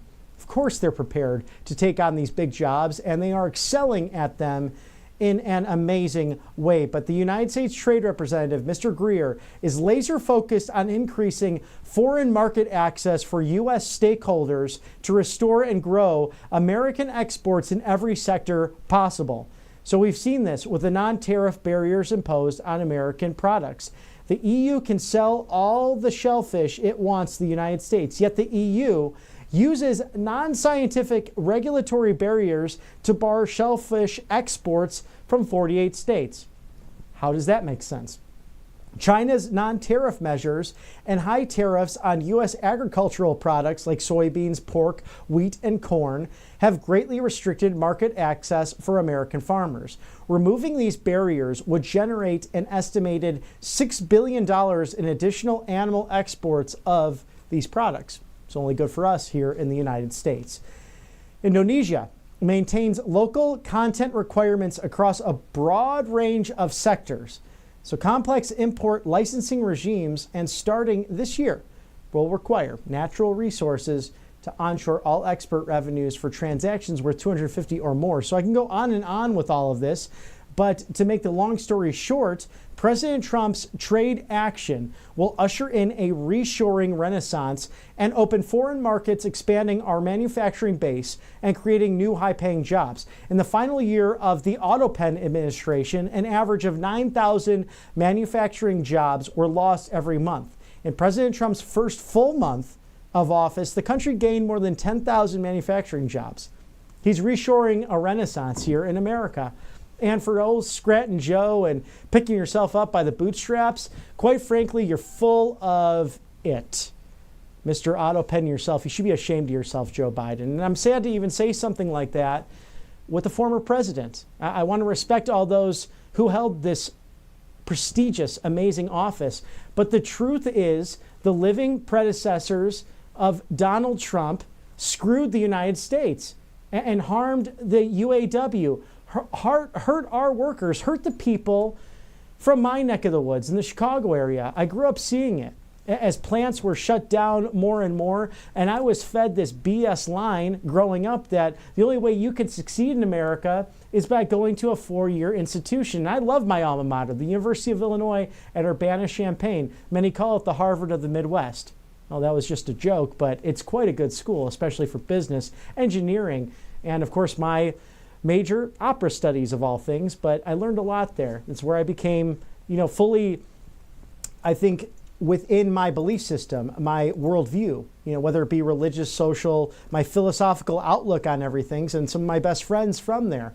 But not everyone is meant and shaped for the 4-year college or university, that liberal arts education. They're just not. And it's good. It's okay to go to these trade schools. It's great to go and study something and become an entrepreneur or become an apprentice to someone who's been able to do it. I've always chuckled to see those who chose not to do underwater basket weaving and then come out of school with hundreds of thousands in debt and go, I scratch their head. I don't know what I was doing, but someone else owes me for that. So I'm going to listen to Bernie Sanders, even though I took the loan out. I mean, it doesn't make much sense, whereas other people went into the trades and now are dominating with that. And I can't speak justice to it quite like someone like the great Mike Rowe and Dirty Jobs, who is so eloquent about getting into those great trade practices. But it's nice to have someone finally in the Oval Office who can speak common sense to knowing how to use money to fuel this American economy. Ronald Reagan talked about it perhaps the best. When you get rid of these regulations, when you actually have true, free, and fair trade for the United States and for our American companies, watch this engine grow. And if we go back to the first term, we know that everyone, regardless of poor, middle class, rich, whatever it was in this great country, everyone was doing better under the leadership and the policies and those tax cuts that came from the Trump administration. The proof is in the pudding, and we'll see it on a daily basis now with these reciprocal tariffs. And ultimately, even if you have any kind of hurt or harm or a temporary increase in price in any given industry, it's only temporary. You're going to watch these regulations come down swiftly. You're going to watch growth and economic wealth just explode in this beautiful economy. And we are going to be the beneficiaries of that. So keep dreaming the big American dream. And you know what? Don't even dream anymore. Make it a goal of yours, whatever it is you're looking to go after, because in this great country, you can achieve that, especially when you have an administration who cares about you, the American people. And they're live now as we go off of the White House. We see Miami-Dade Fire Rescue bringing in that big, beautiful golden ladder. President of the United States, Donald John Trump, about to deplane Air Force One, that wonderful 757, in beautiful, sunny Miami, Florida. And they always say, if there's a cloud in the sky, it might be a bad day in Florida, but a bad day in Florida probably guarantees a good day just about anywhere else, as I'm sure President Trump is very excited to be part of the Live Golf Tour, hosting it at Doral, his wonderful, beautiful course, that Blue Monster, one of the toughest holes out there, number 18. And if you're watching anything in golf world right now, somewhat of a battle between the PGA and Live, something really advanced to cover for you here at RSBN, but we are somewhat of a sports network sometimes, and we might have some special coverage as well for the Final Four, as Mr. Matthew Alvarez is en route to the Lone Star State. But President Trump, of course, in Miami, Florida, a big, beautiful city. What a renaissance they're having under great governance by Mayor Suarez, and a city council actually focused on pro-growth policies, stopping the cartels, stopping the drugs coming in through their ports. And it's become a safe, family-friendly, incredible environment, and perhaps the United States capital for the game of soccer, with some beautiful new stadiums being built, and in turn, just jobs and economic growth in Miami as well. So President Donald Trump has arrived, as on the ground, on the tarmac there, waiting for him to deplane Air Force One. It's a beautiful day in southern Florida. So I'm sure he'll enjoy this weekend of Live Golf tournament play, just 1 week before the Immortal Masters tournament that will be not too far from there, well, going up the coast in Augusta, Georgia. We'll toss it there now live to President Trump deplaning Air Force One.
And President Trump now aboard Marine One, of course, saluting his Marines, his Air Force as well, as they are so great, so professional, protecting this amazing 47th Commander-in-Chief.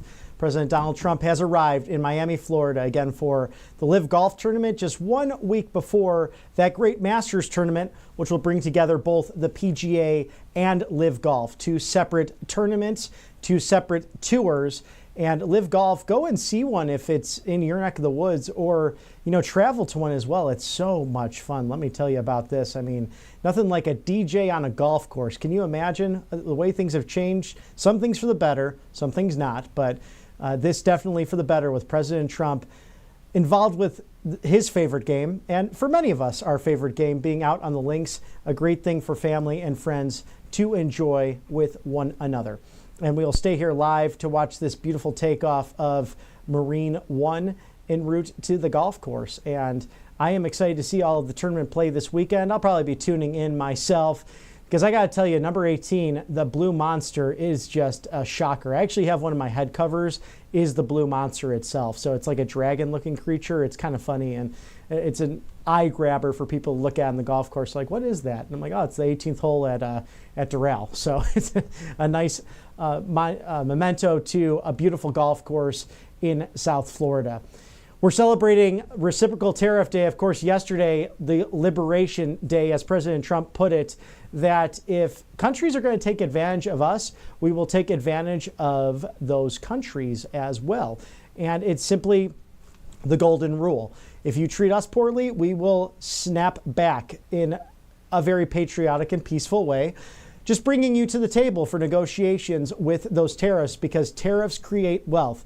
From 1776 until 1913, we had no federal income tax. We were rich, especially during the McKinley and Roosevelt administrations from 1901 to 1909. Plenty of wealth brought into this country using tariffs. President Monroe used that with the Monroe Doctrine as a young nation, about 30 years young at the time, dealing with the War of 1812, the revenge from the British, which really weakened us. And we brought wealth by defending our companies against powerful European companies at the time. And so President Trump using those authorities with the Monroe Doctrine throughout places like South America as well, so the Chinese Communist Party does not have the influence it does. I think we'll toss it there live now to see Marine One about to take off from the Miami International Airport.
And Marine One is taxiing at Miami International Airport. We'll stay on that, perhaps get a live shot of that beautiful helicopter heading over to Doral. And we should be able to get a live shot as well of President Trump exiting Marine One for Doral. A beautiful course. Please check it out if you can. He's revamped it. He's made it better in this last decade. I think he actually purchased it maybe around 15 years ago or so. A great course to play, very family friendly, and all of the great activity and fun that will be involved this weekend with Live Golf. And it's great to see that President Trump can kind of kick it back, enjoy time with friends. He has many in the golf world, and it is one of those fun things to enjoy out there, especially for guys. We tend to love golf maybe a little bit more than the ladies, but nonetheless, it's great to go to a live golf event, whether it be, of course, Live or the PGA Tour. This is a company that's been backed by a lot of Saudi Arabian money. It's a 54. You see a live shot there of Secret Service all preparing for the president's arrival. But this is a little bit of a more abridged, shorter schedule for the tournament players.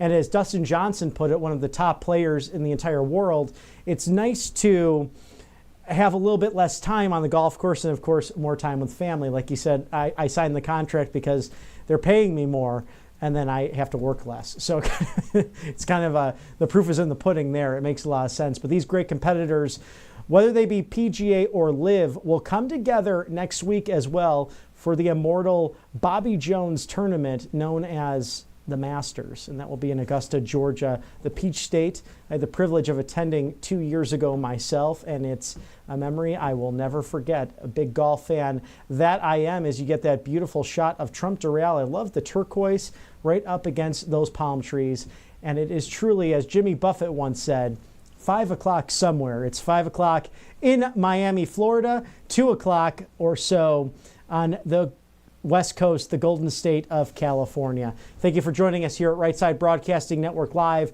I'm Robert McNeely. We're covering everything here for you on Right Side Broadcasting Network Live pertaining to America First and the 47th President of the United States, your 50th Vice President, J.D. Vance, and also the 119th Congress. We learned recently that Mitch McConnell joined congressional Democrats in the Senate by a 51-48 vote to try to block President Trump's reciprocal tariffs. And shame on you. What's up with these Kentucky Republicans, whether it be the deep state globalist Mitch McConnell or our libertarian friends? What's going on with Rand Paul and Thomas Massie? We'd love to have you on the show. Let's talk about it, because we know that reciprocal trade will make sense for the American people. It truly is free trade. It's fair trade, because the living predecessors of Donald Trump, the 42nd, 43rd, 44th, and 46th presidents, they all failed the American people. They had big global trade deals like NAFTA that harmed our steel manufacturing, that harmed our consumer base, that harms. Think about those of you, just if you go to Walgreens or CVS or any other pharmaceutical company, most likely those drugs are coming from China. How does that make you feel? Does it make you want to get involved and run for office? Initially, it did for me. So the best way to do that is to remain engaged, especially with 2026 right around the corner. And we've had experts on this network like Jim Paff of the Conservative Caucus talking about how the Republican Party needs to remain engaged as that big tent, because we've seen in certain elections, especially just the other day, now granted a lot of low turnout in 2025, but the Wisconsin State Supreme Court seat went to a leftist. That's going to affect the lines being drawn in different every 10 years when we do the census. So when you look at congressional races, as Elon Musk said in Green Bay, Wisconsin on Sunday, this can shape Western civilization for the future as we know it. So it's important to remain engaged in your races. But fortunately, thanks to Florida, the first congressional district, now that's on the Panhandle, so about roughly 10 hours drive from Miami, that, of course, electing Jimmy Patronis, the former chief financial officer of the Sunshine State of Florida, will be going to Congress replacing Matt Gaetz. And, of course, on the northeast coast of beautiful St. Augustine, Florida. That is a lovely place in the state as well. You'll have Randy Fine going to Congress as well, replacing Michael Waltz, who was our national security advisor. Going to be a great 2 seats that will help out the leadership immensely. And we do know, too, that Elise Stefanik, for at least the short term, will be remaining in Congress from New York because these seats are just too close to call. You're looking at roughly 20 or so that come into play every year because of this gerrymandering that takes place. And President Trump needs to go on the aggressive, and we look forward to those rallies coming in 2026. I'm sure that he'll be on the stump for many great Republicans out there seeking to make America healthy again, wealthy again, strong again, and ultimately great again. And there's no question about that this country is gaining back its wealth, that we're getting rid of these trade deficits and China owning our security benefits, owning our pharmaceuticals, owning our basic securities that can put us on the back burner. And we need to change all of that because they own so much of our deficit, $36.6 trillion. Think about that. And that's mostly due to the last administration. President Autopen, we did not know who truly was running that administration. Was it Dr. Jill Biden? Was it Cocaine Hunter?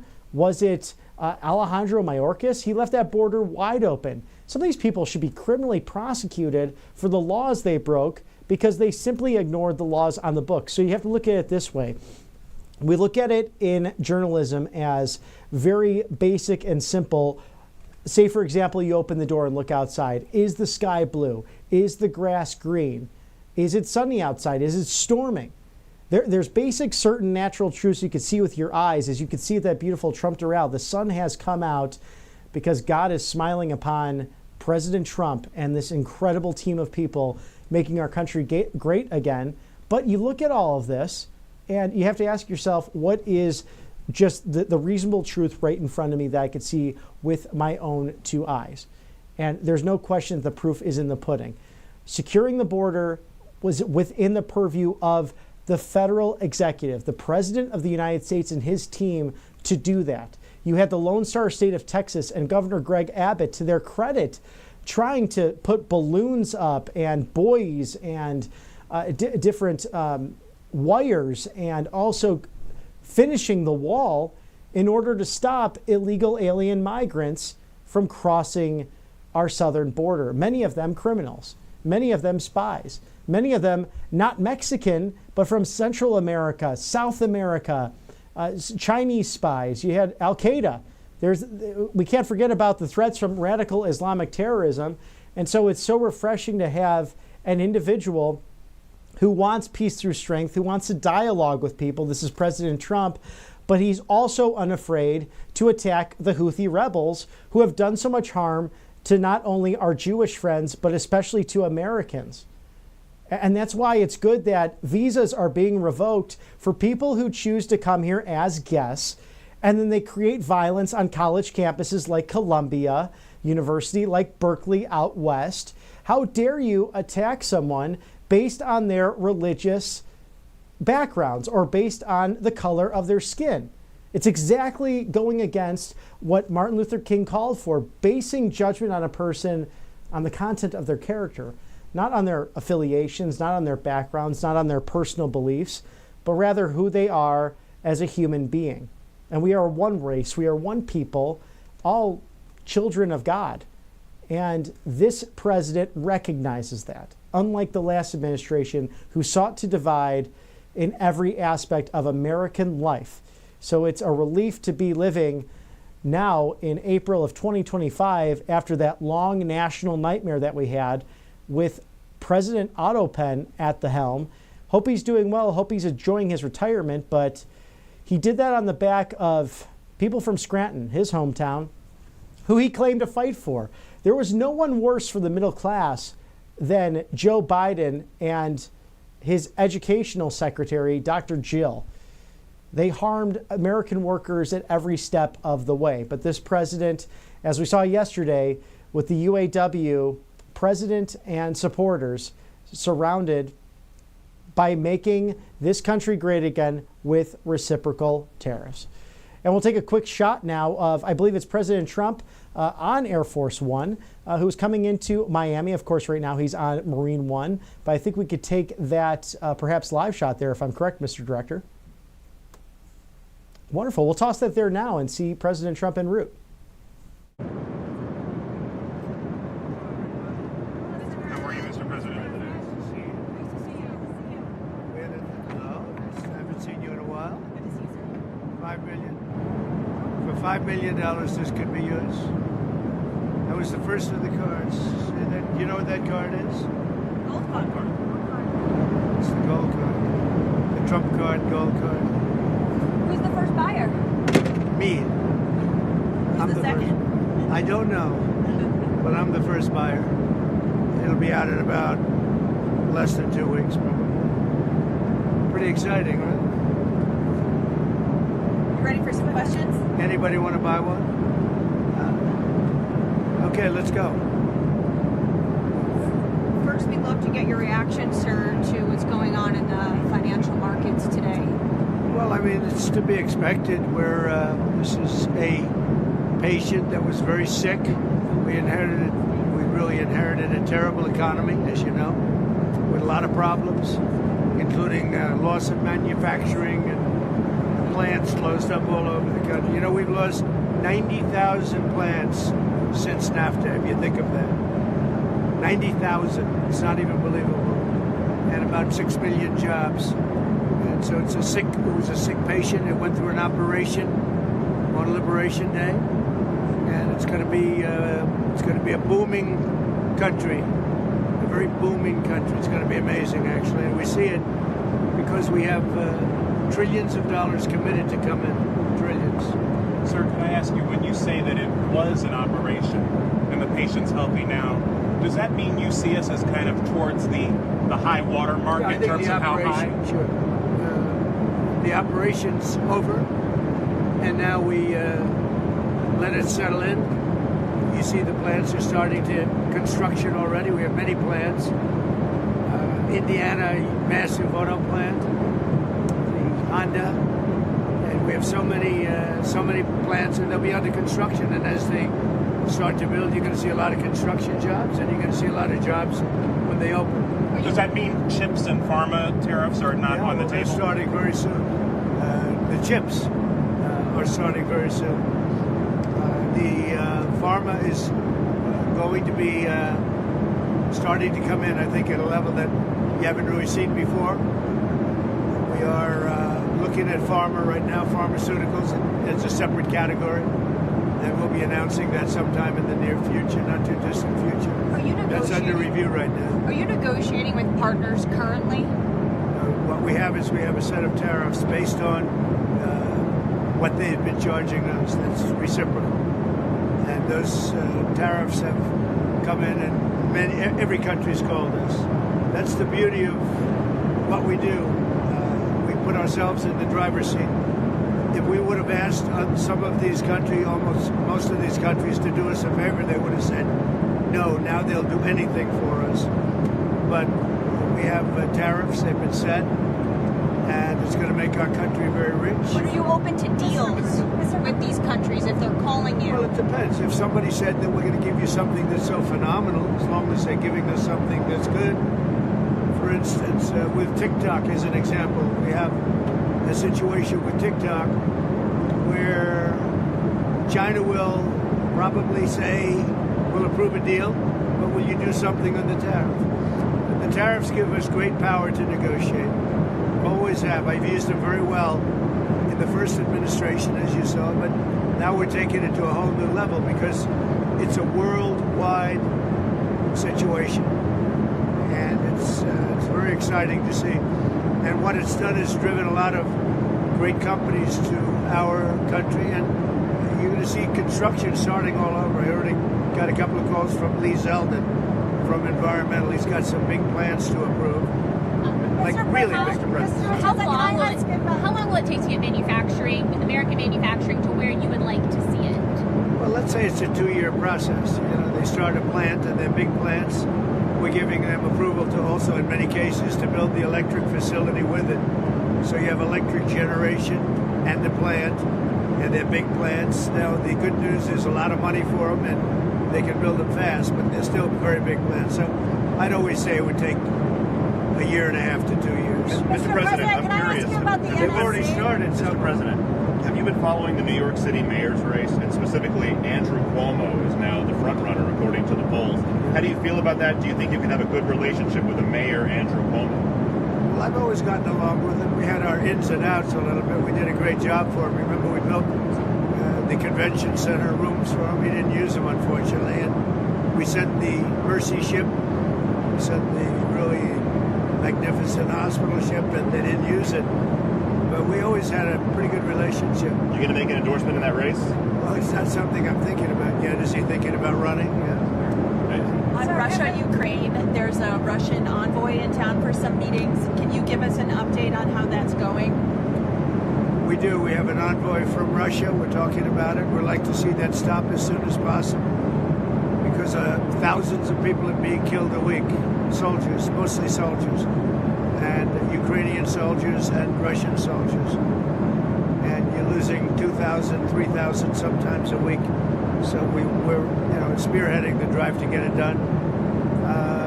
Europe has not been successful in dealing with President Putin, but I think I will be successful. Sir, can I ask you about the NSC? How many staffers were let go and why? Your National Security Council, how many staffers were let go?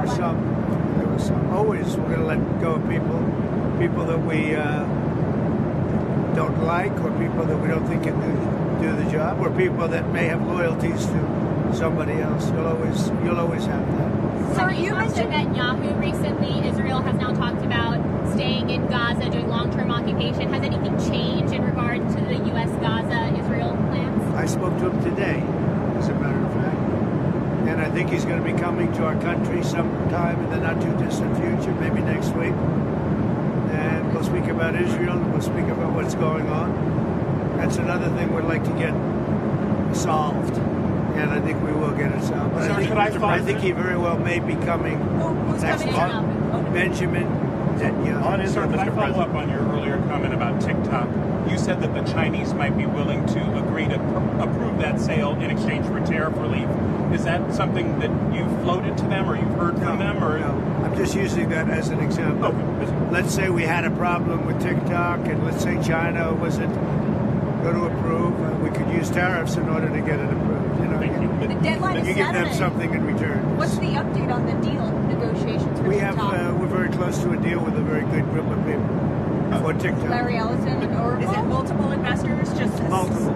And then did the last minute bids kind of throw things into disarray for you, or do you have your strategy completely locked up on who's going to? Which last minute? On acquiring TikTok. No, I think that China maybe will call and say, well, we're upset with the tariffs, and maybe they want to get something a little bit in order to get TikTok approved. Who knows? Is there plans underway to speak to Xi? I have no knowledge of that, but that's the kind of thing. On Israel, can you give us any update on the Palestinian relocation plan? Are we talking to any countries? We're going to try and solve the Gaza problem. It's been a problem for many years, for many, many decades. It's been a big problem. I've met with, as you know, a lot of the hostages. It's a terrible situation. But if you notice, hostages are being released now. And that's happened only since I got involved. So we have hostages being released, quite a few, actually. But you're still committed to the relocation? Hopefully, I'd like to get as many hostages as we can. And then Gaza is a very, very important thing. It's been under siege for many, many years. It's a shame. It's a shame. A lot of people die in Gaza. Gaza's been a place we have a lot of people die. A lot of bad things happen in Gaza. We'll see what we can do about it. The dinner tonight, can you tell us about it? Who's going to be there? Any leaders? So dinner tonight is sort of I have a couple of them actually, but a lot of it's based around charity. It's at Doral, and we raise a lot of money for charities. Also having one of the big professional golf tournaments there live, and that'll take place over the next few days at Doral from I guess tomorrow till they have I think they have a pro-am right now, but I'll be speaking tonight. I think I'm making a speech to the players, great players, some of the best players in the world. And ultimately, hopefully, the two tours are going to merge. That would be good. I'm involved in that too. But hopefully we're going to get the two tours to merge. You have the PGA Tour, you have the LIV Tour. And I think having them merge would be a great thing. Mr. President?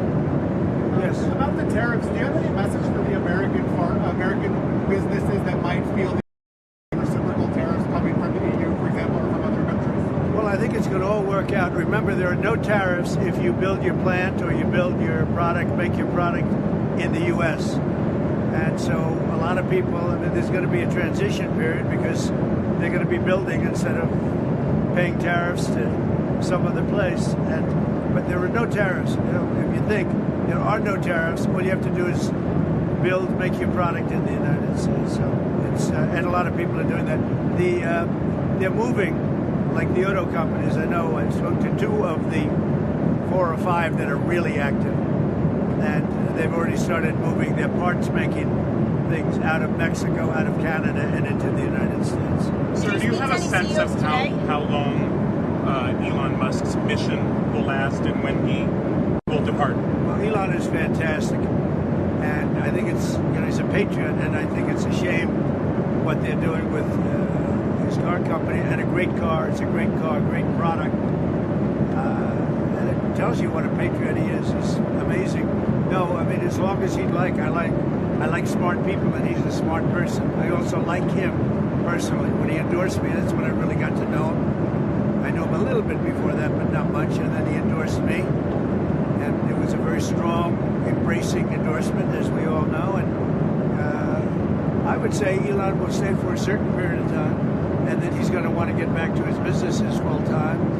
But he's done a fantastic job. We found hundreds of, think of it, just hundreds of, we found millions of dollars of fraud and abuse and waste. And they're still going, I mean, they're going strong. They found something today that's horrible. It's horrible. So what they found, well, you'll find out very soon. What they found is incredible. And I give him a lot of credit. He's got some very smart people with him. Do you think he can finish? And they're working very closely with our secretaries and the people that are the heads of. Do you think you would appoint him to another position once his 130 days? I would. I think Elon's great, but he also has a company to run, or a number of companies to run. You know, that he can do this, that he can find the time. He loves the country. That's why he does it.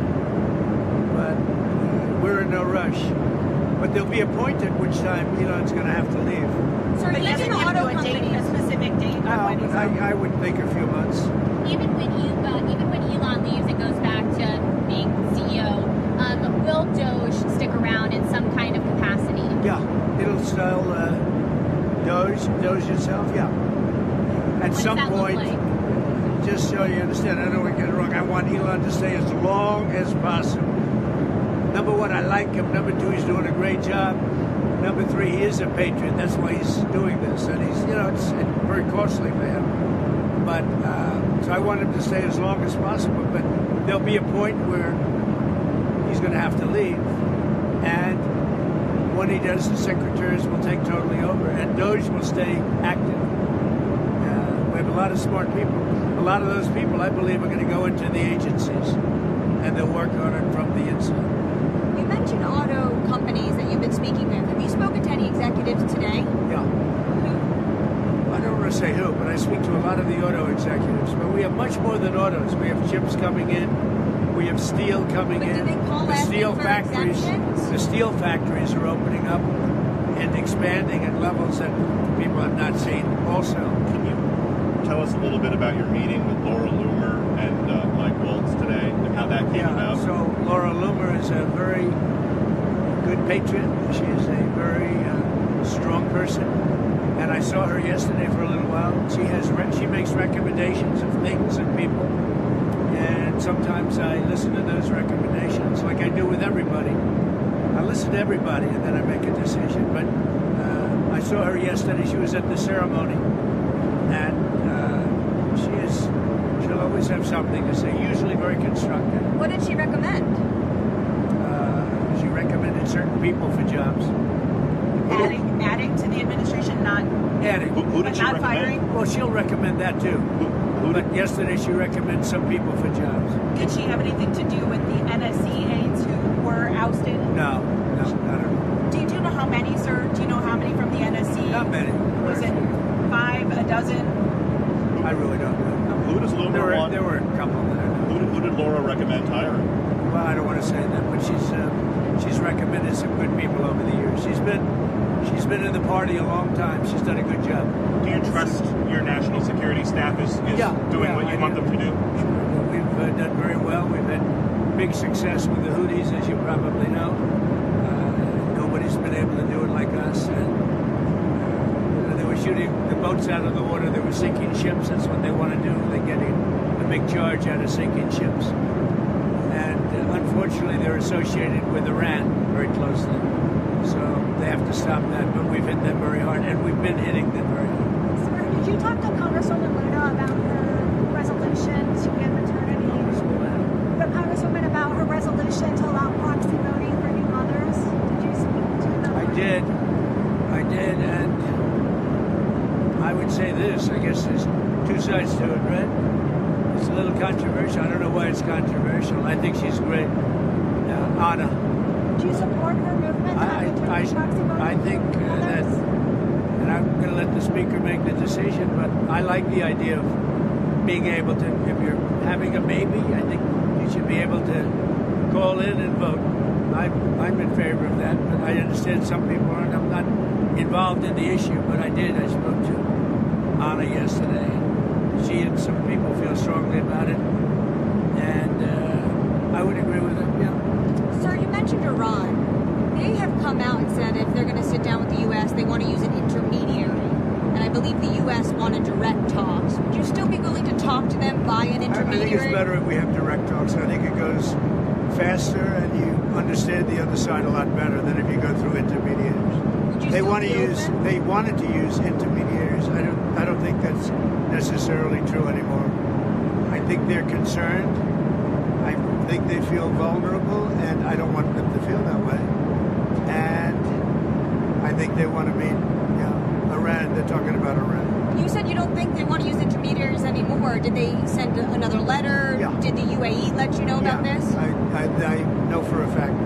I think they'd like to have direct talks. Can you say anything about what the letter said from Iran? No, I just think I'm just telling you, I think they want to have, forget about letters, I think they want to have direct talks. When can that happen? On Pete Hegseth and this IG investigation, do you want to weigh in on that? What is it? There's an IG investigation into the Secretary of Defense's use of the Signal app. Oh, is that, you're bringing that up again? Don't bring that up again. Your editors probably. That's such a wasted story. So what else? Chinese farmland. Do you have some plans for Chinese ownership of farmland in the U.S.? We look at that all the time. And look, I have a very good relationship with China and with the president, who I have a lot of respect for, President Xi. So, we look at that all the time. Yeah. Farmland, it's been an issue for years. People have talked about it for years. But I have a lot of respect for China, and I have a lot of respect for President Xi. When's the last time you talked to President Xi? I speak to him. Doesn't matter when, but I speak to him. Have you talked to Zelensky recently? Not too long ago, yeah. How did that go? Good. I think he's ready to make a deal. No progress, though, other than that? I think a lot of progress. No, he's ready to make a deal, and I think that President Putin is ready to make a deal, and then you'll stop the killing of thousands of young people a week. Did Kirill Dmitriev say that to your his counterparts in the U.S.? Who? Kirill Dmitriev, the Russian negotiator that's in Washington right now? I don't talk about specific people. I just will tell you that there's a lot of good conversation going on about Ukraine, Russia.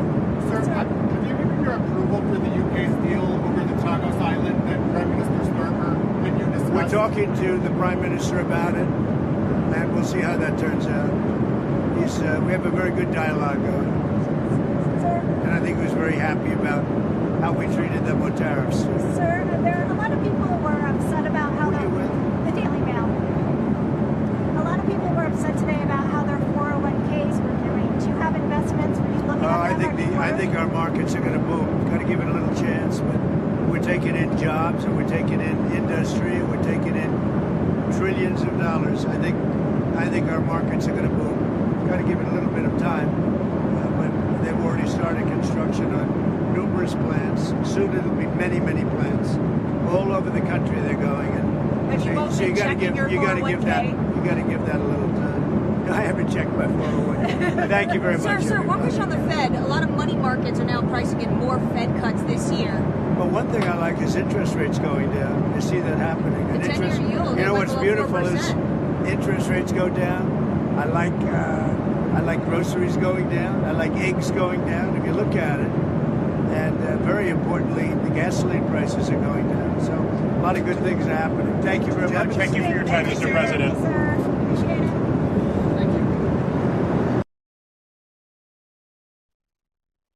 Going to the back of the plane to speak with reporters. That happened when I was there on Air Force One, and what a privilege it is to have such a transparent White House. Of course, we saw him touch down right on the golf course at Doral, and what an amazing shot that was. And then, of course, Secret Service ready for him, wheels up. And we're at Doral, ready for a great golf weekend and an extraordinary tournament. Of course, if you're not familiar with LIV, this is really an awesome counter league to the PGA Tour.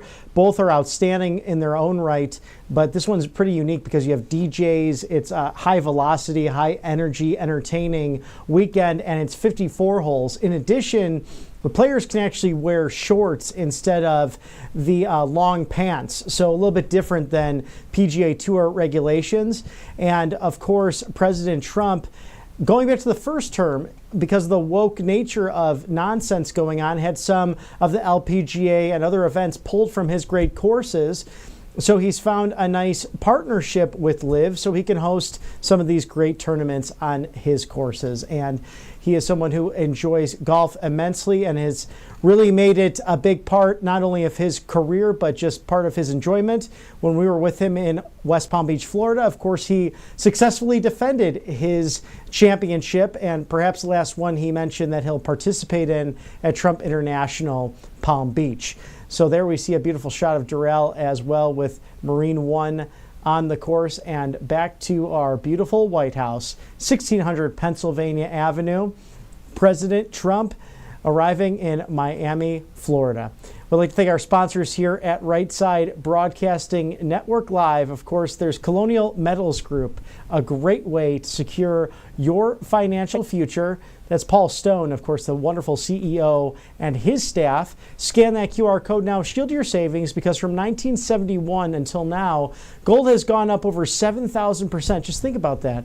freegoldguide.com/RSBN. freegoldguide.com/RSBN. They'll give you no obligation, everything you need to know from this free guide that's endorsed by patriots like Judge Jeanine Pirro, and also wonderful people that know how to make those correct choices in order to prepare for retirement. It's pretty much a necessity now that you have gold and silver, and the best people in the business, Colonial Metals Group. In fact, during this broadcast, I texted my friends about this because they were complaining about their 401ks, and I said, well, you have an option right here. Go to Colonial Metals Group, the best in the business. Scan that QR code now. Shield your savings. freegoldguide.com/RSBN. Thank you for sponsoring us here at Right Side Broadcasting Network Live. And over the course of watching President Trump literally go to the golf course, I was also informed that none other than Mike Pence will be receiving the Profiles in Courage Award, apparently from the JFK Library. And I just started laughing because it literally said that although they disagree with the former vice president, they are giving him the award because he put his career and life in the middle of, or on the line. That's how they put it, his career and life on the line. Mike Pence's life was not on the line back on January 6th. And according to my book, January 6th was just another day. July 13th was a much bigger one when President Trump actually put his life on the line on July 13th with a would-be assassin. Mike Pence was quickly taken away by Secret Service. His life was never on the line. He only started talking about that narrative when he decided to run for president, really a failed candidacy. The thought that he ever thought that he was going to be president of the United States is rather laughable. So shame on you, Mike Pence. You claim to be this great Christian leader, and then you perpetuate the big lie that you were somehow in danger on January 6th. Nothing could be further from the truth.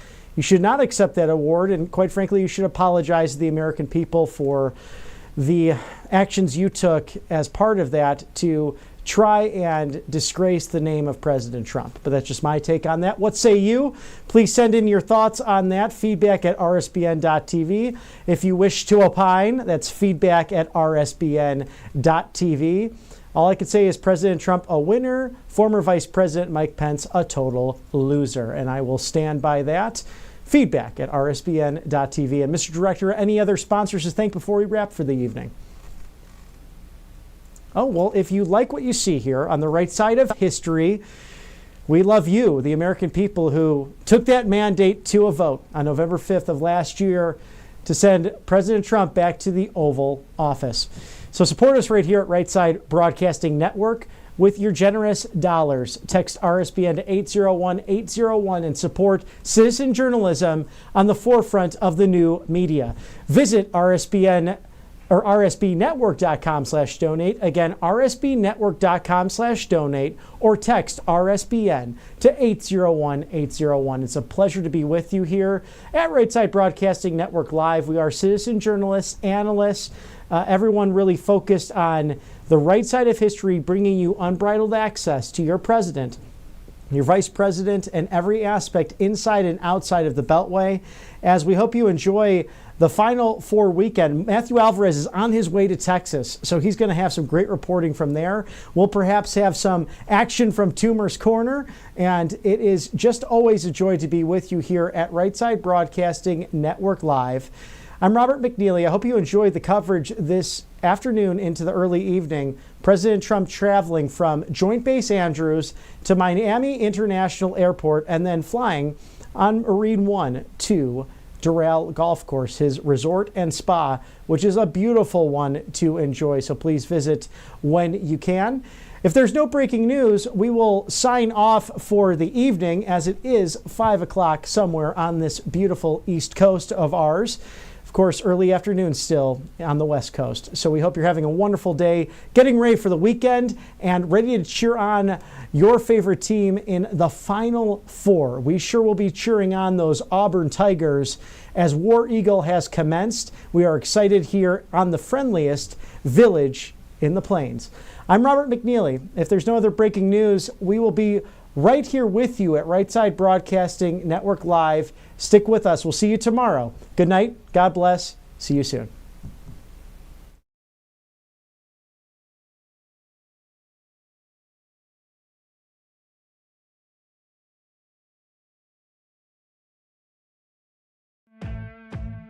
Welcome to Right Side Broadcasting Network, your trusted conservative news outlet. At RSBN, we deliver the truth when the mainstream media falls short. Since 2015, we've proudly broadcasted every single one of President Trump's iconic MAGA rallies, bringing you the excitement and energy live before anyone else. By watching RSBN, you get an unfiltered front row view of the action on the ground. We interview the crowds to give a voice to millions of Americans just like you. We show you President Trump's speeches in their entirety, free from interruptions and censorship. We cover the stories that matter to you with the integrity and passion you deserve. Thank you for choosing RSBN as your home for America First News. Together, we stand strong, united, and informed. So join us and be part of the right side of history. President Trump is keeping his promises and saving America. And your kids can learn all about it for free with a new Kids Guide to President Trump. This fun guide shows kids all the steps President Trump is taking to put America back on top of the world stage, including building a strong economy, protecting our borders, and negotiating trade deals. It's an exciting way for kids to learn about President Trump's outstanding leadership. Act now and get a free bonus guide, The Courage of the President. Order now at freetrumpbook.com. That's freetrumpbook.com. Hey y'all, it's Silk from the Diamond and Silk Chit Chat Live Show. Look, don't forget to check me out right here on RSBN Network. Be sure to watch the show on Right Side Broadcasting Network, and I want you to support Right Side Broadcasting Network. Yes, it's imperative that you do so, okay? I look to see y'all soon. Bye-bye.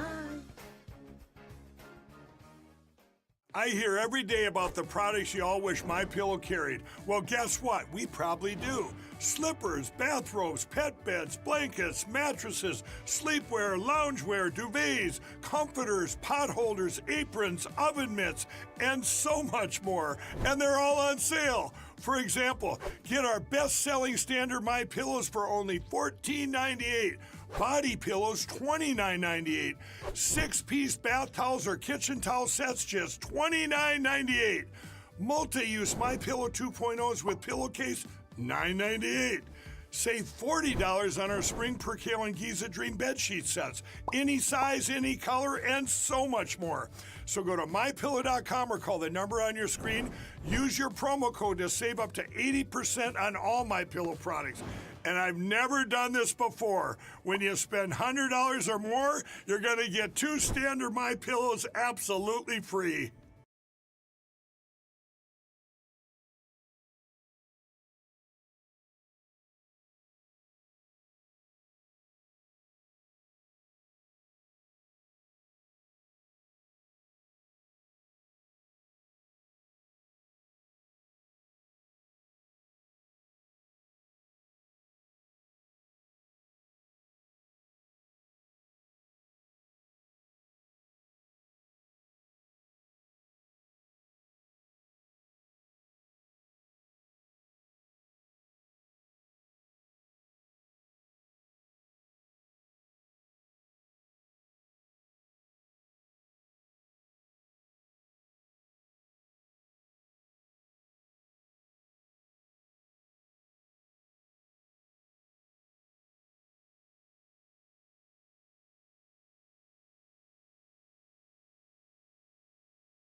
You're still looking good. I'm still feeling good. You know, I've got all your MyPillow products. Mattress topper, bed sheets, MyPillows, towels, slippers, blankets. I'm interrupting this commercial to do something I've never done before. Get 2 MyPillows absolutely free on orders of $100 or more.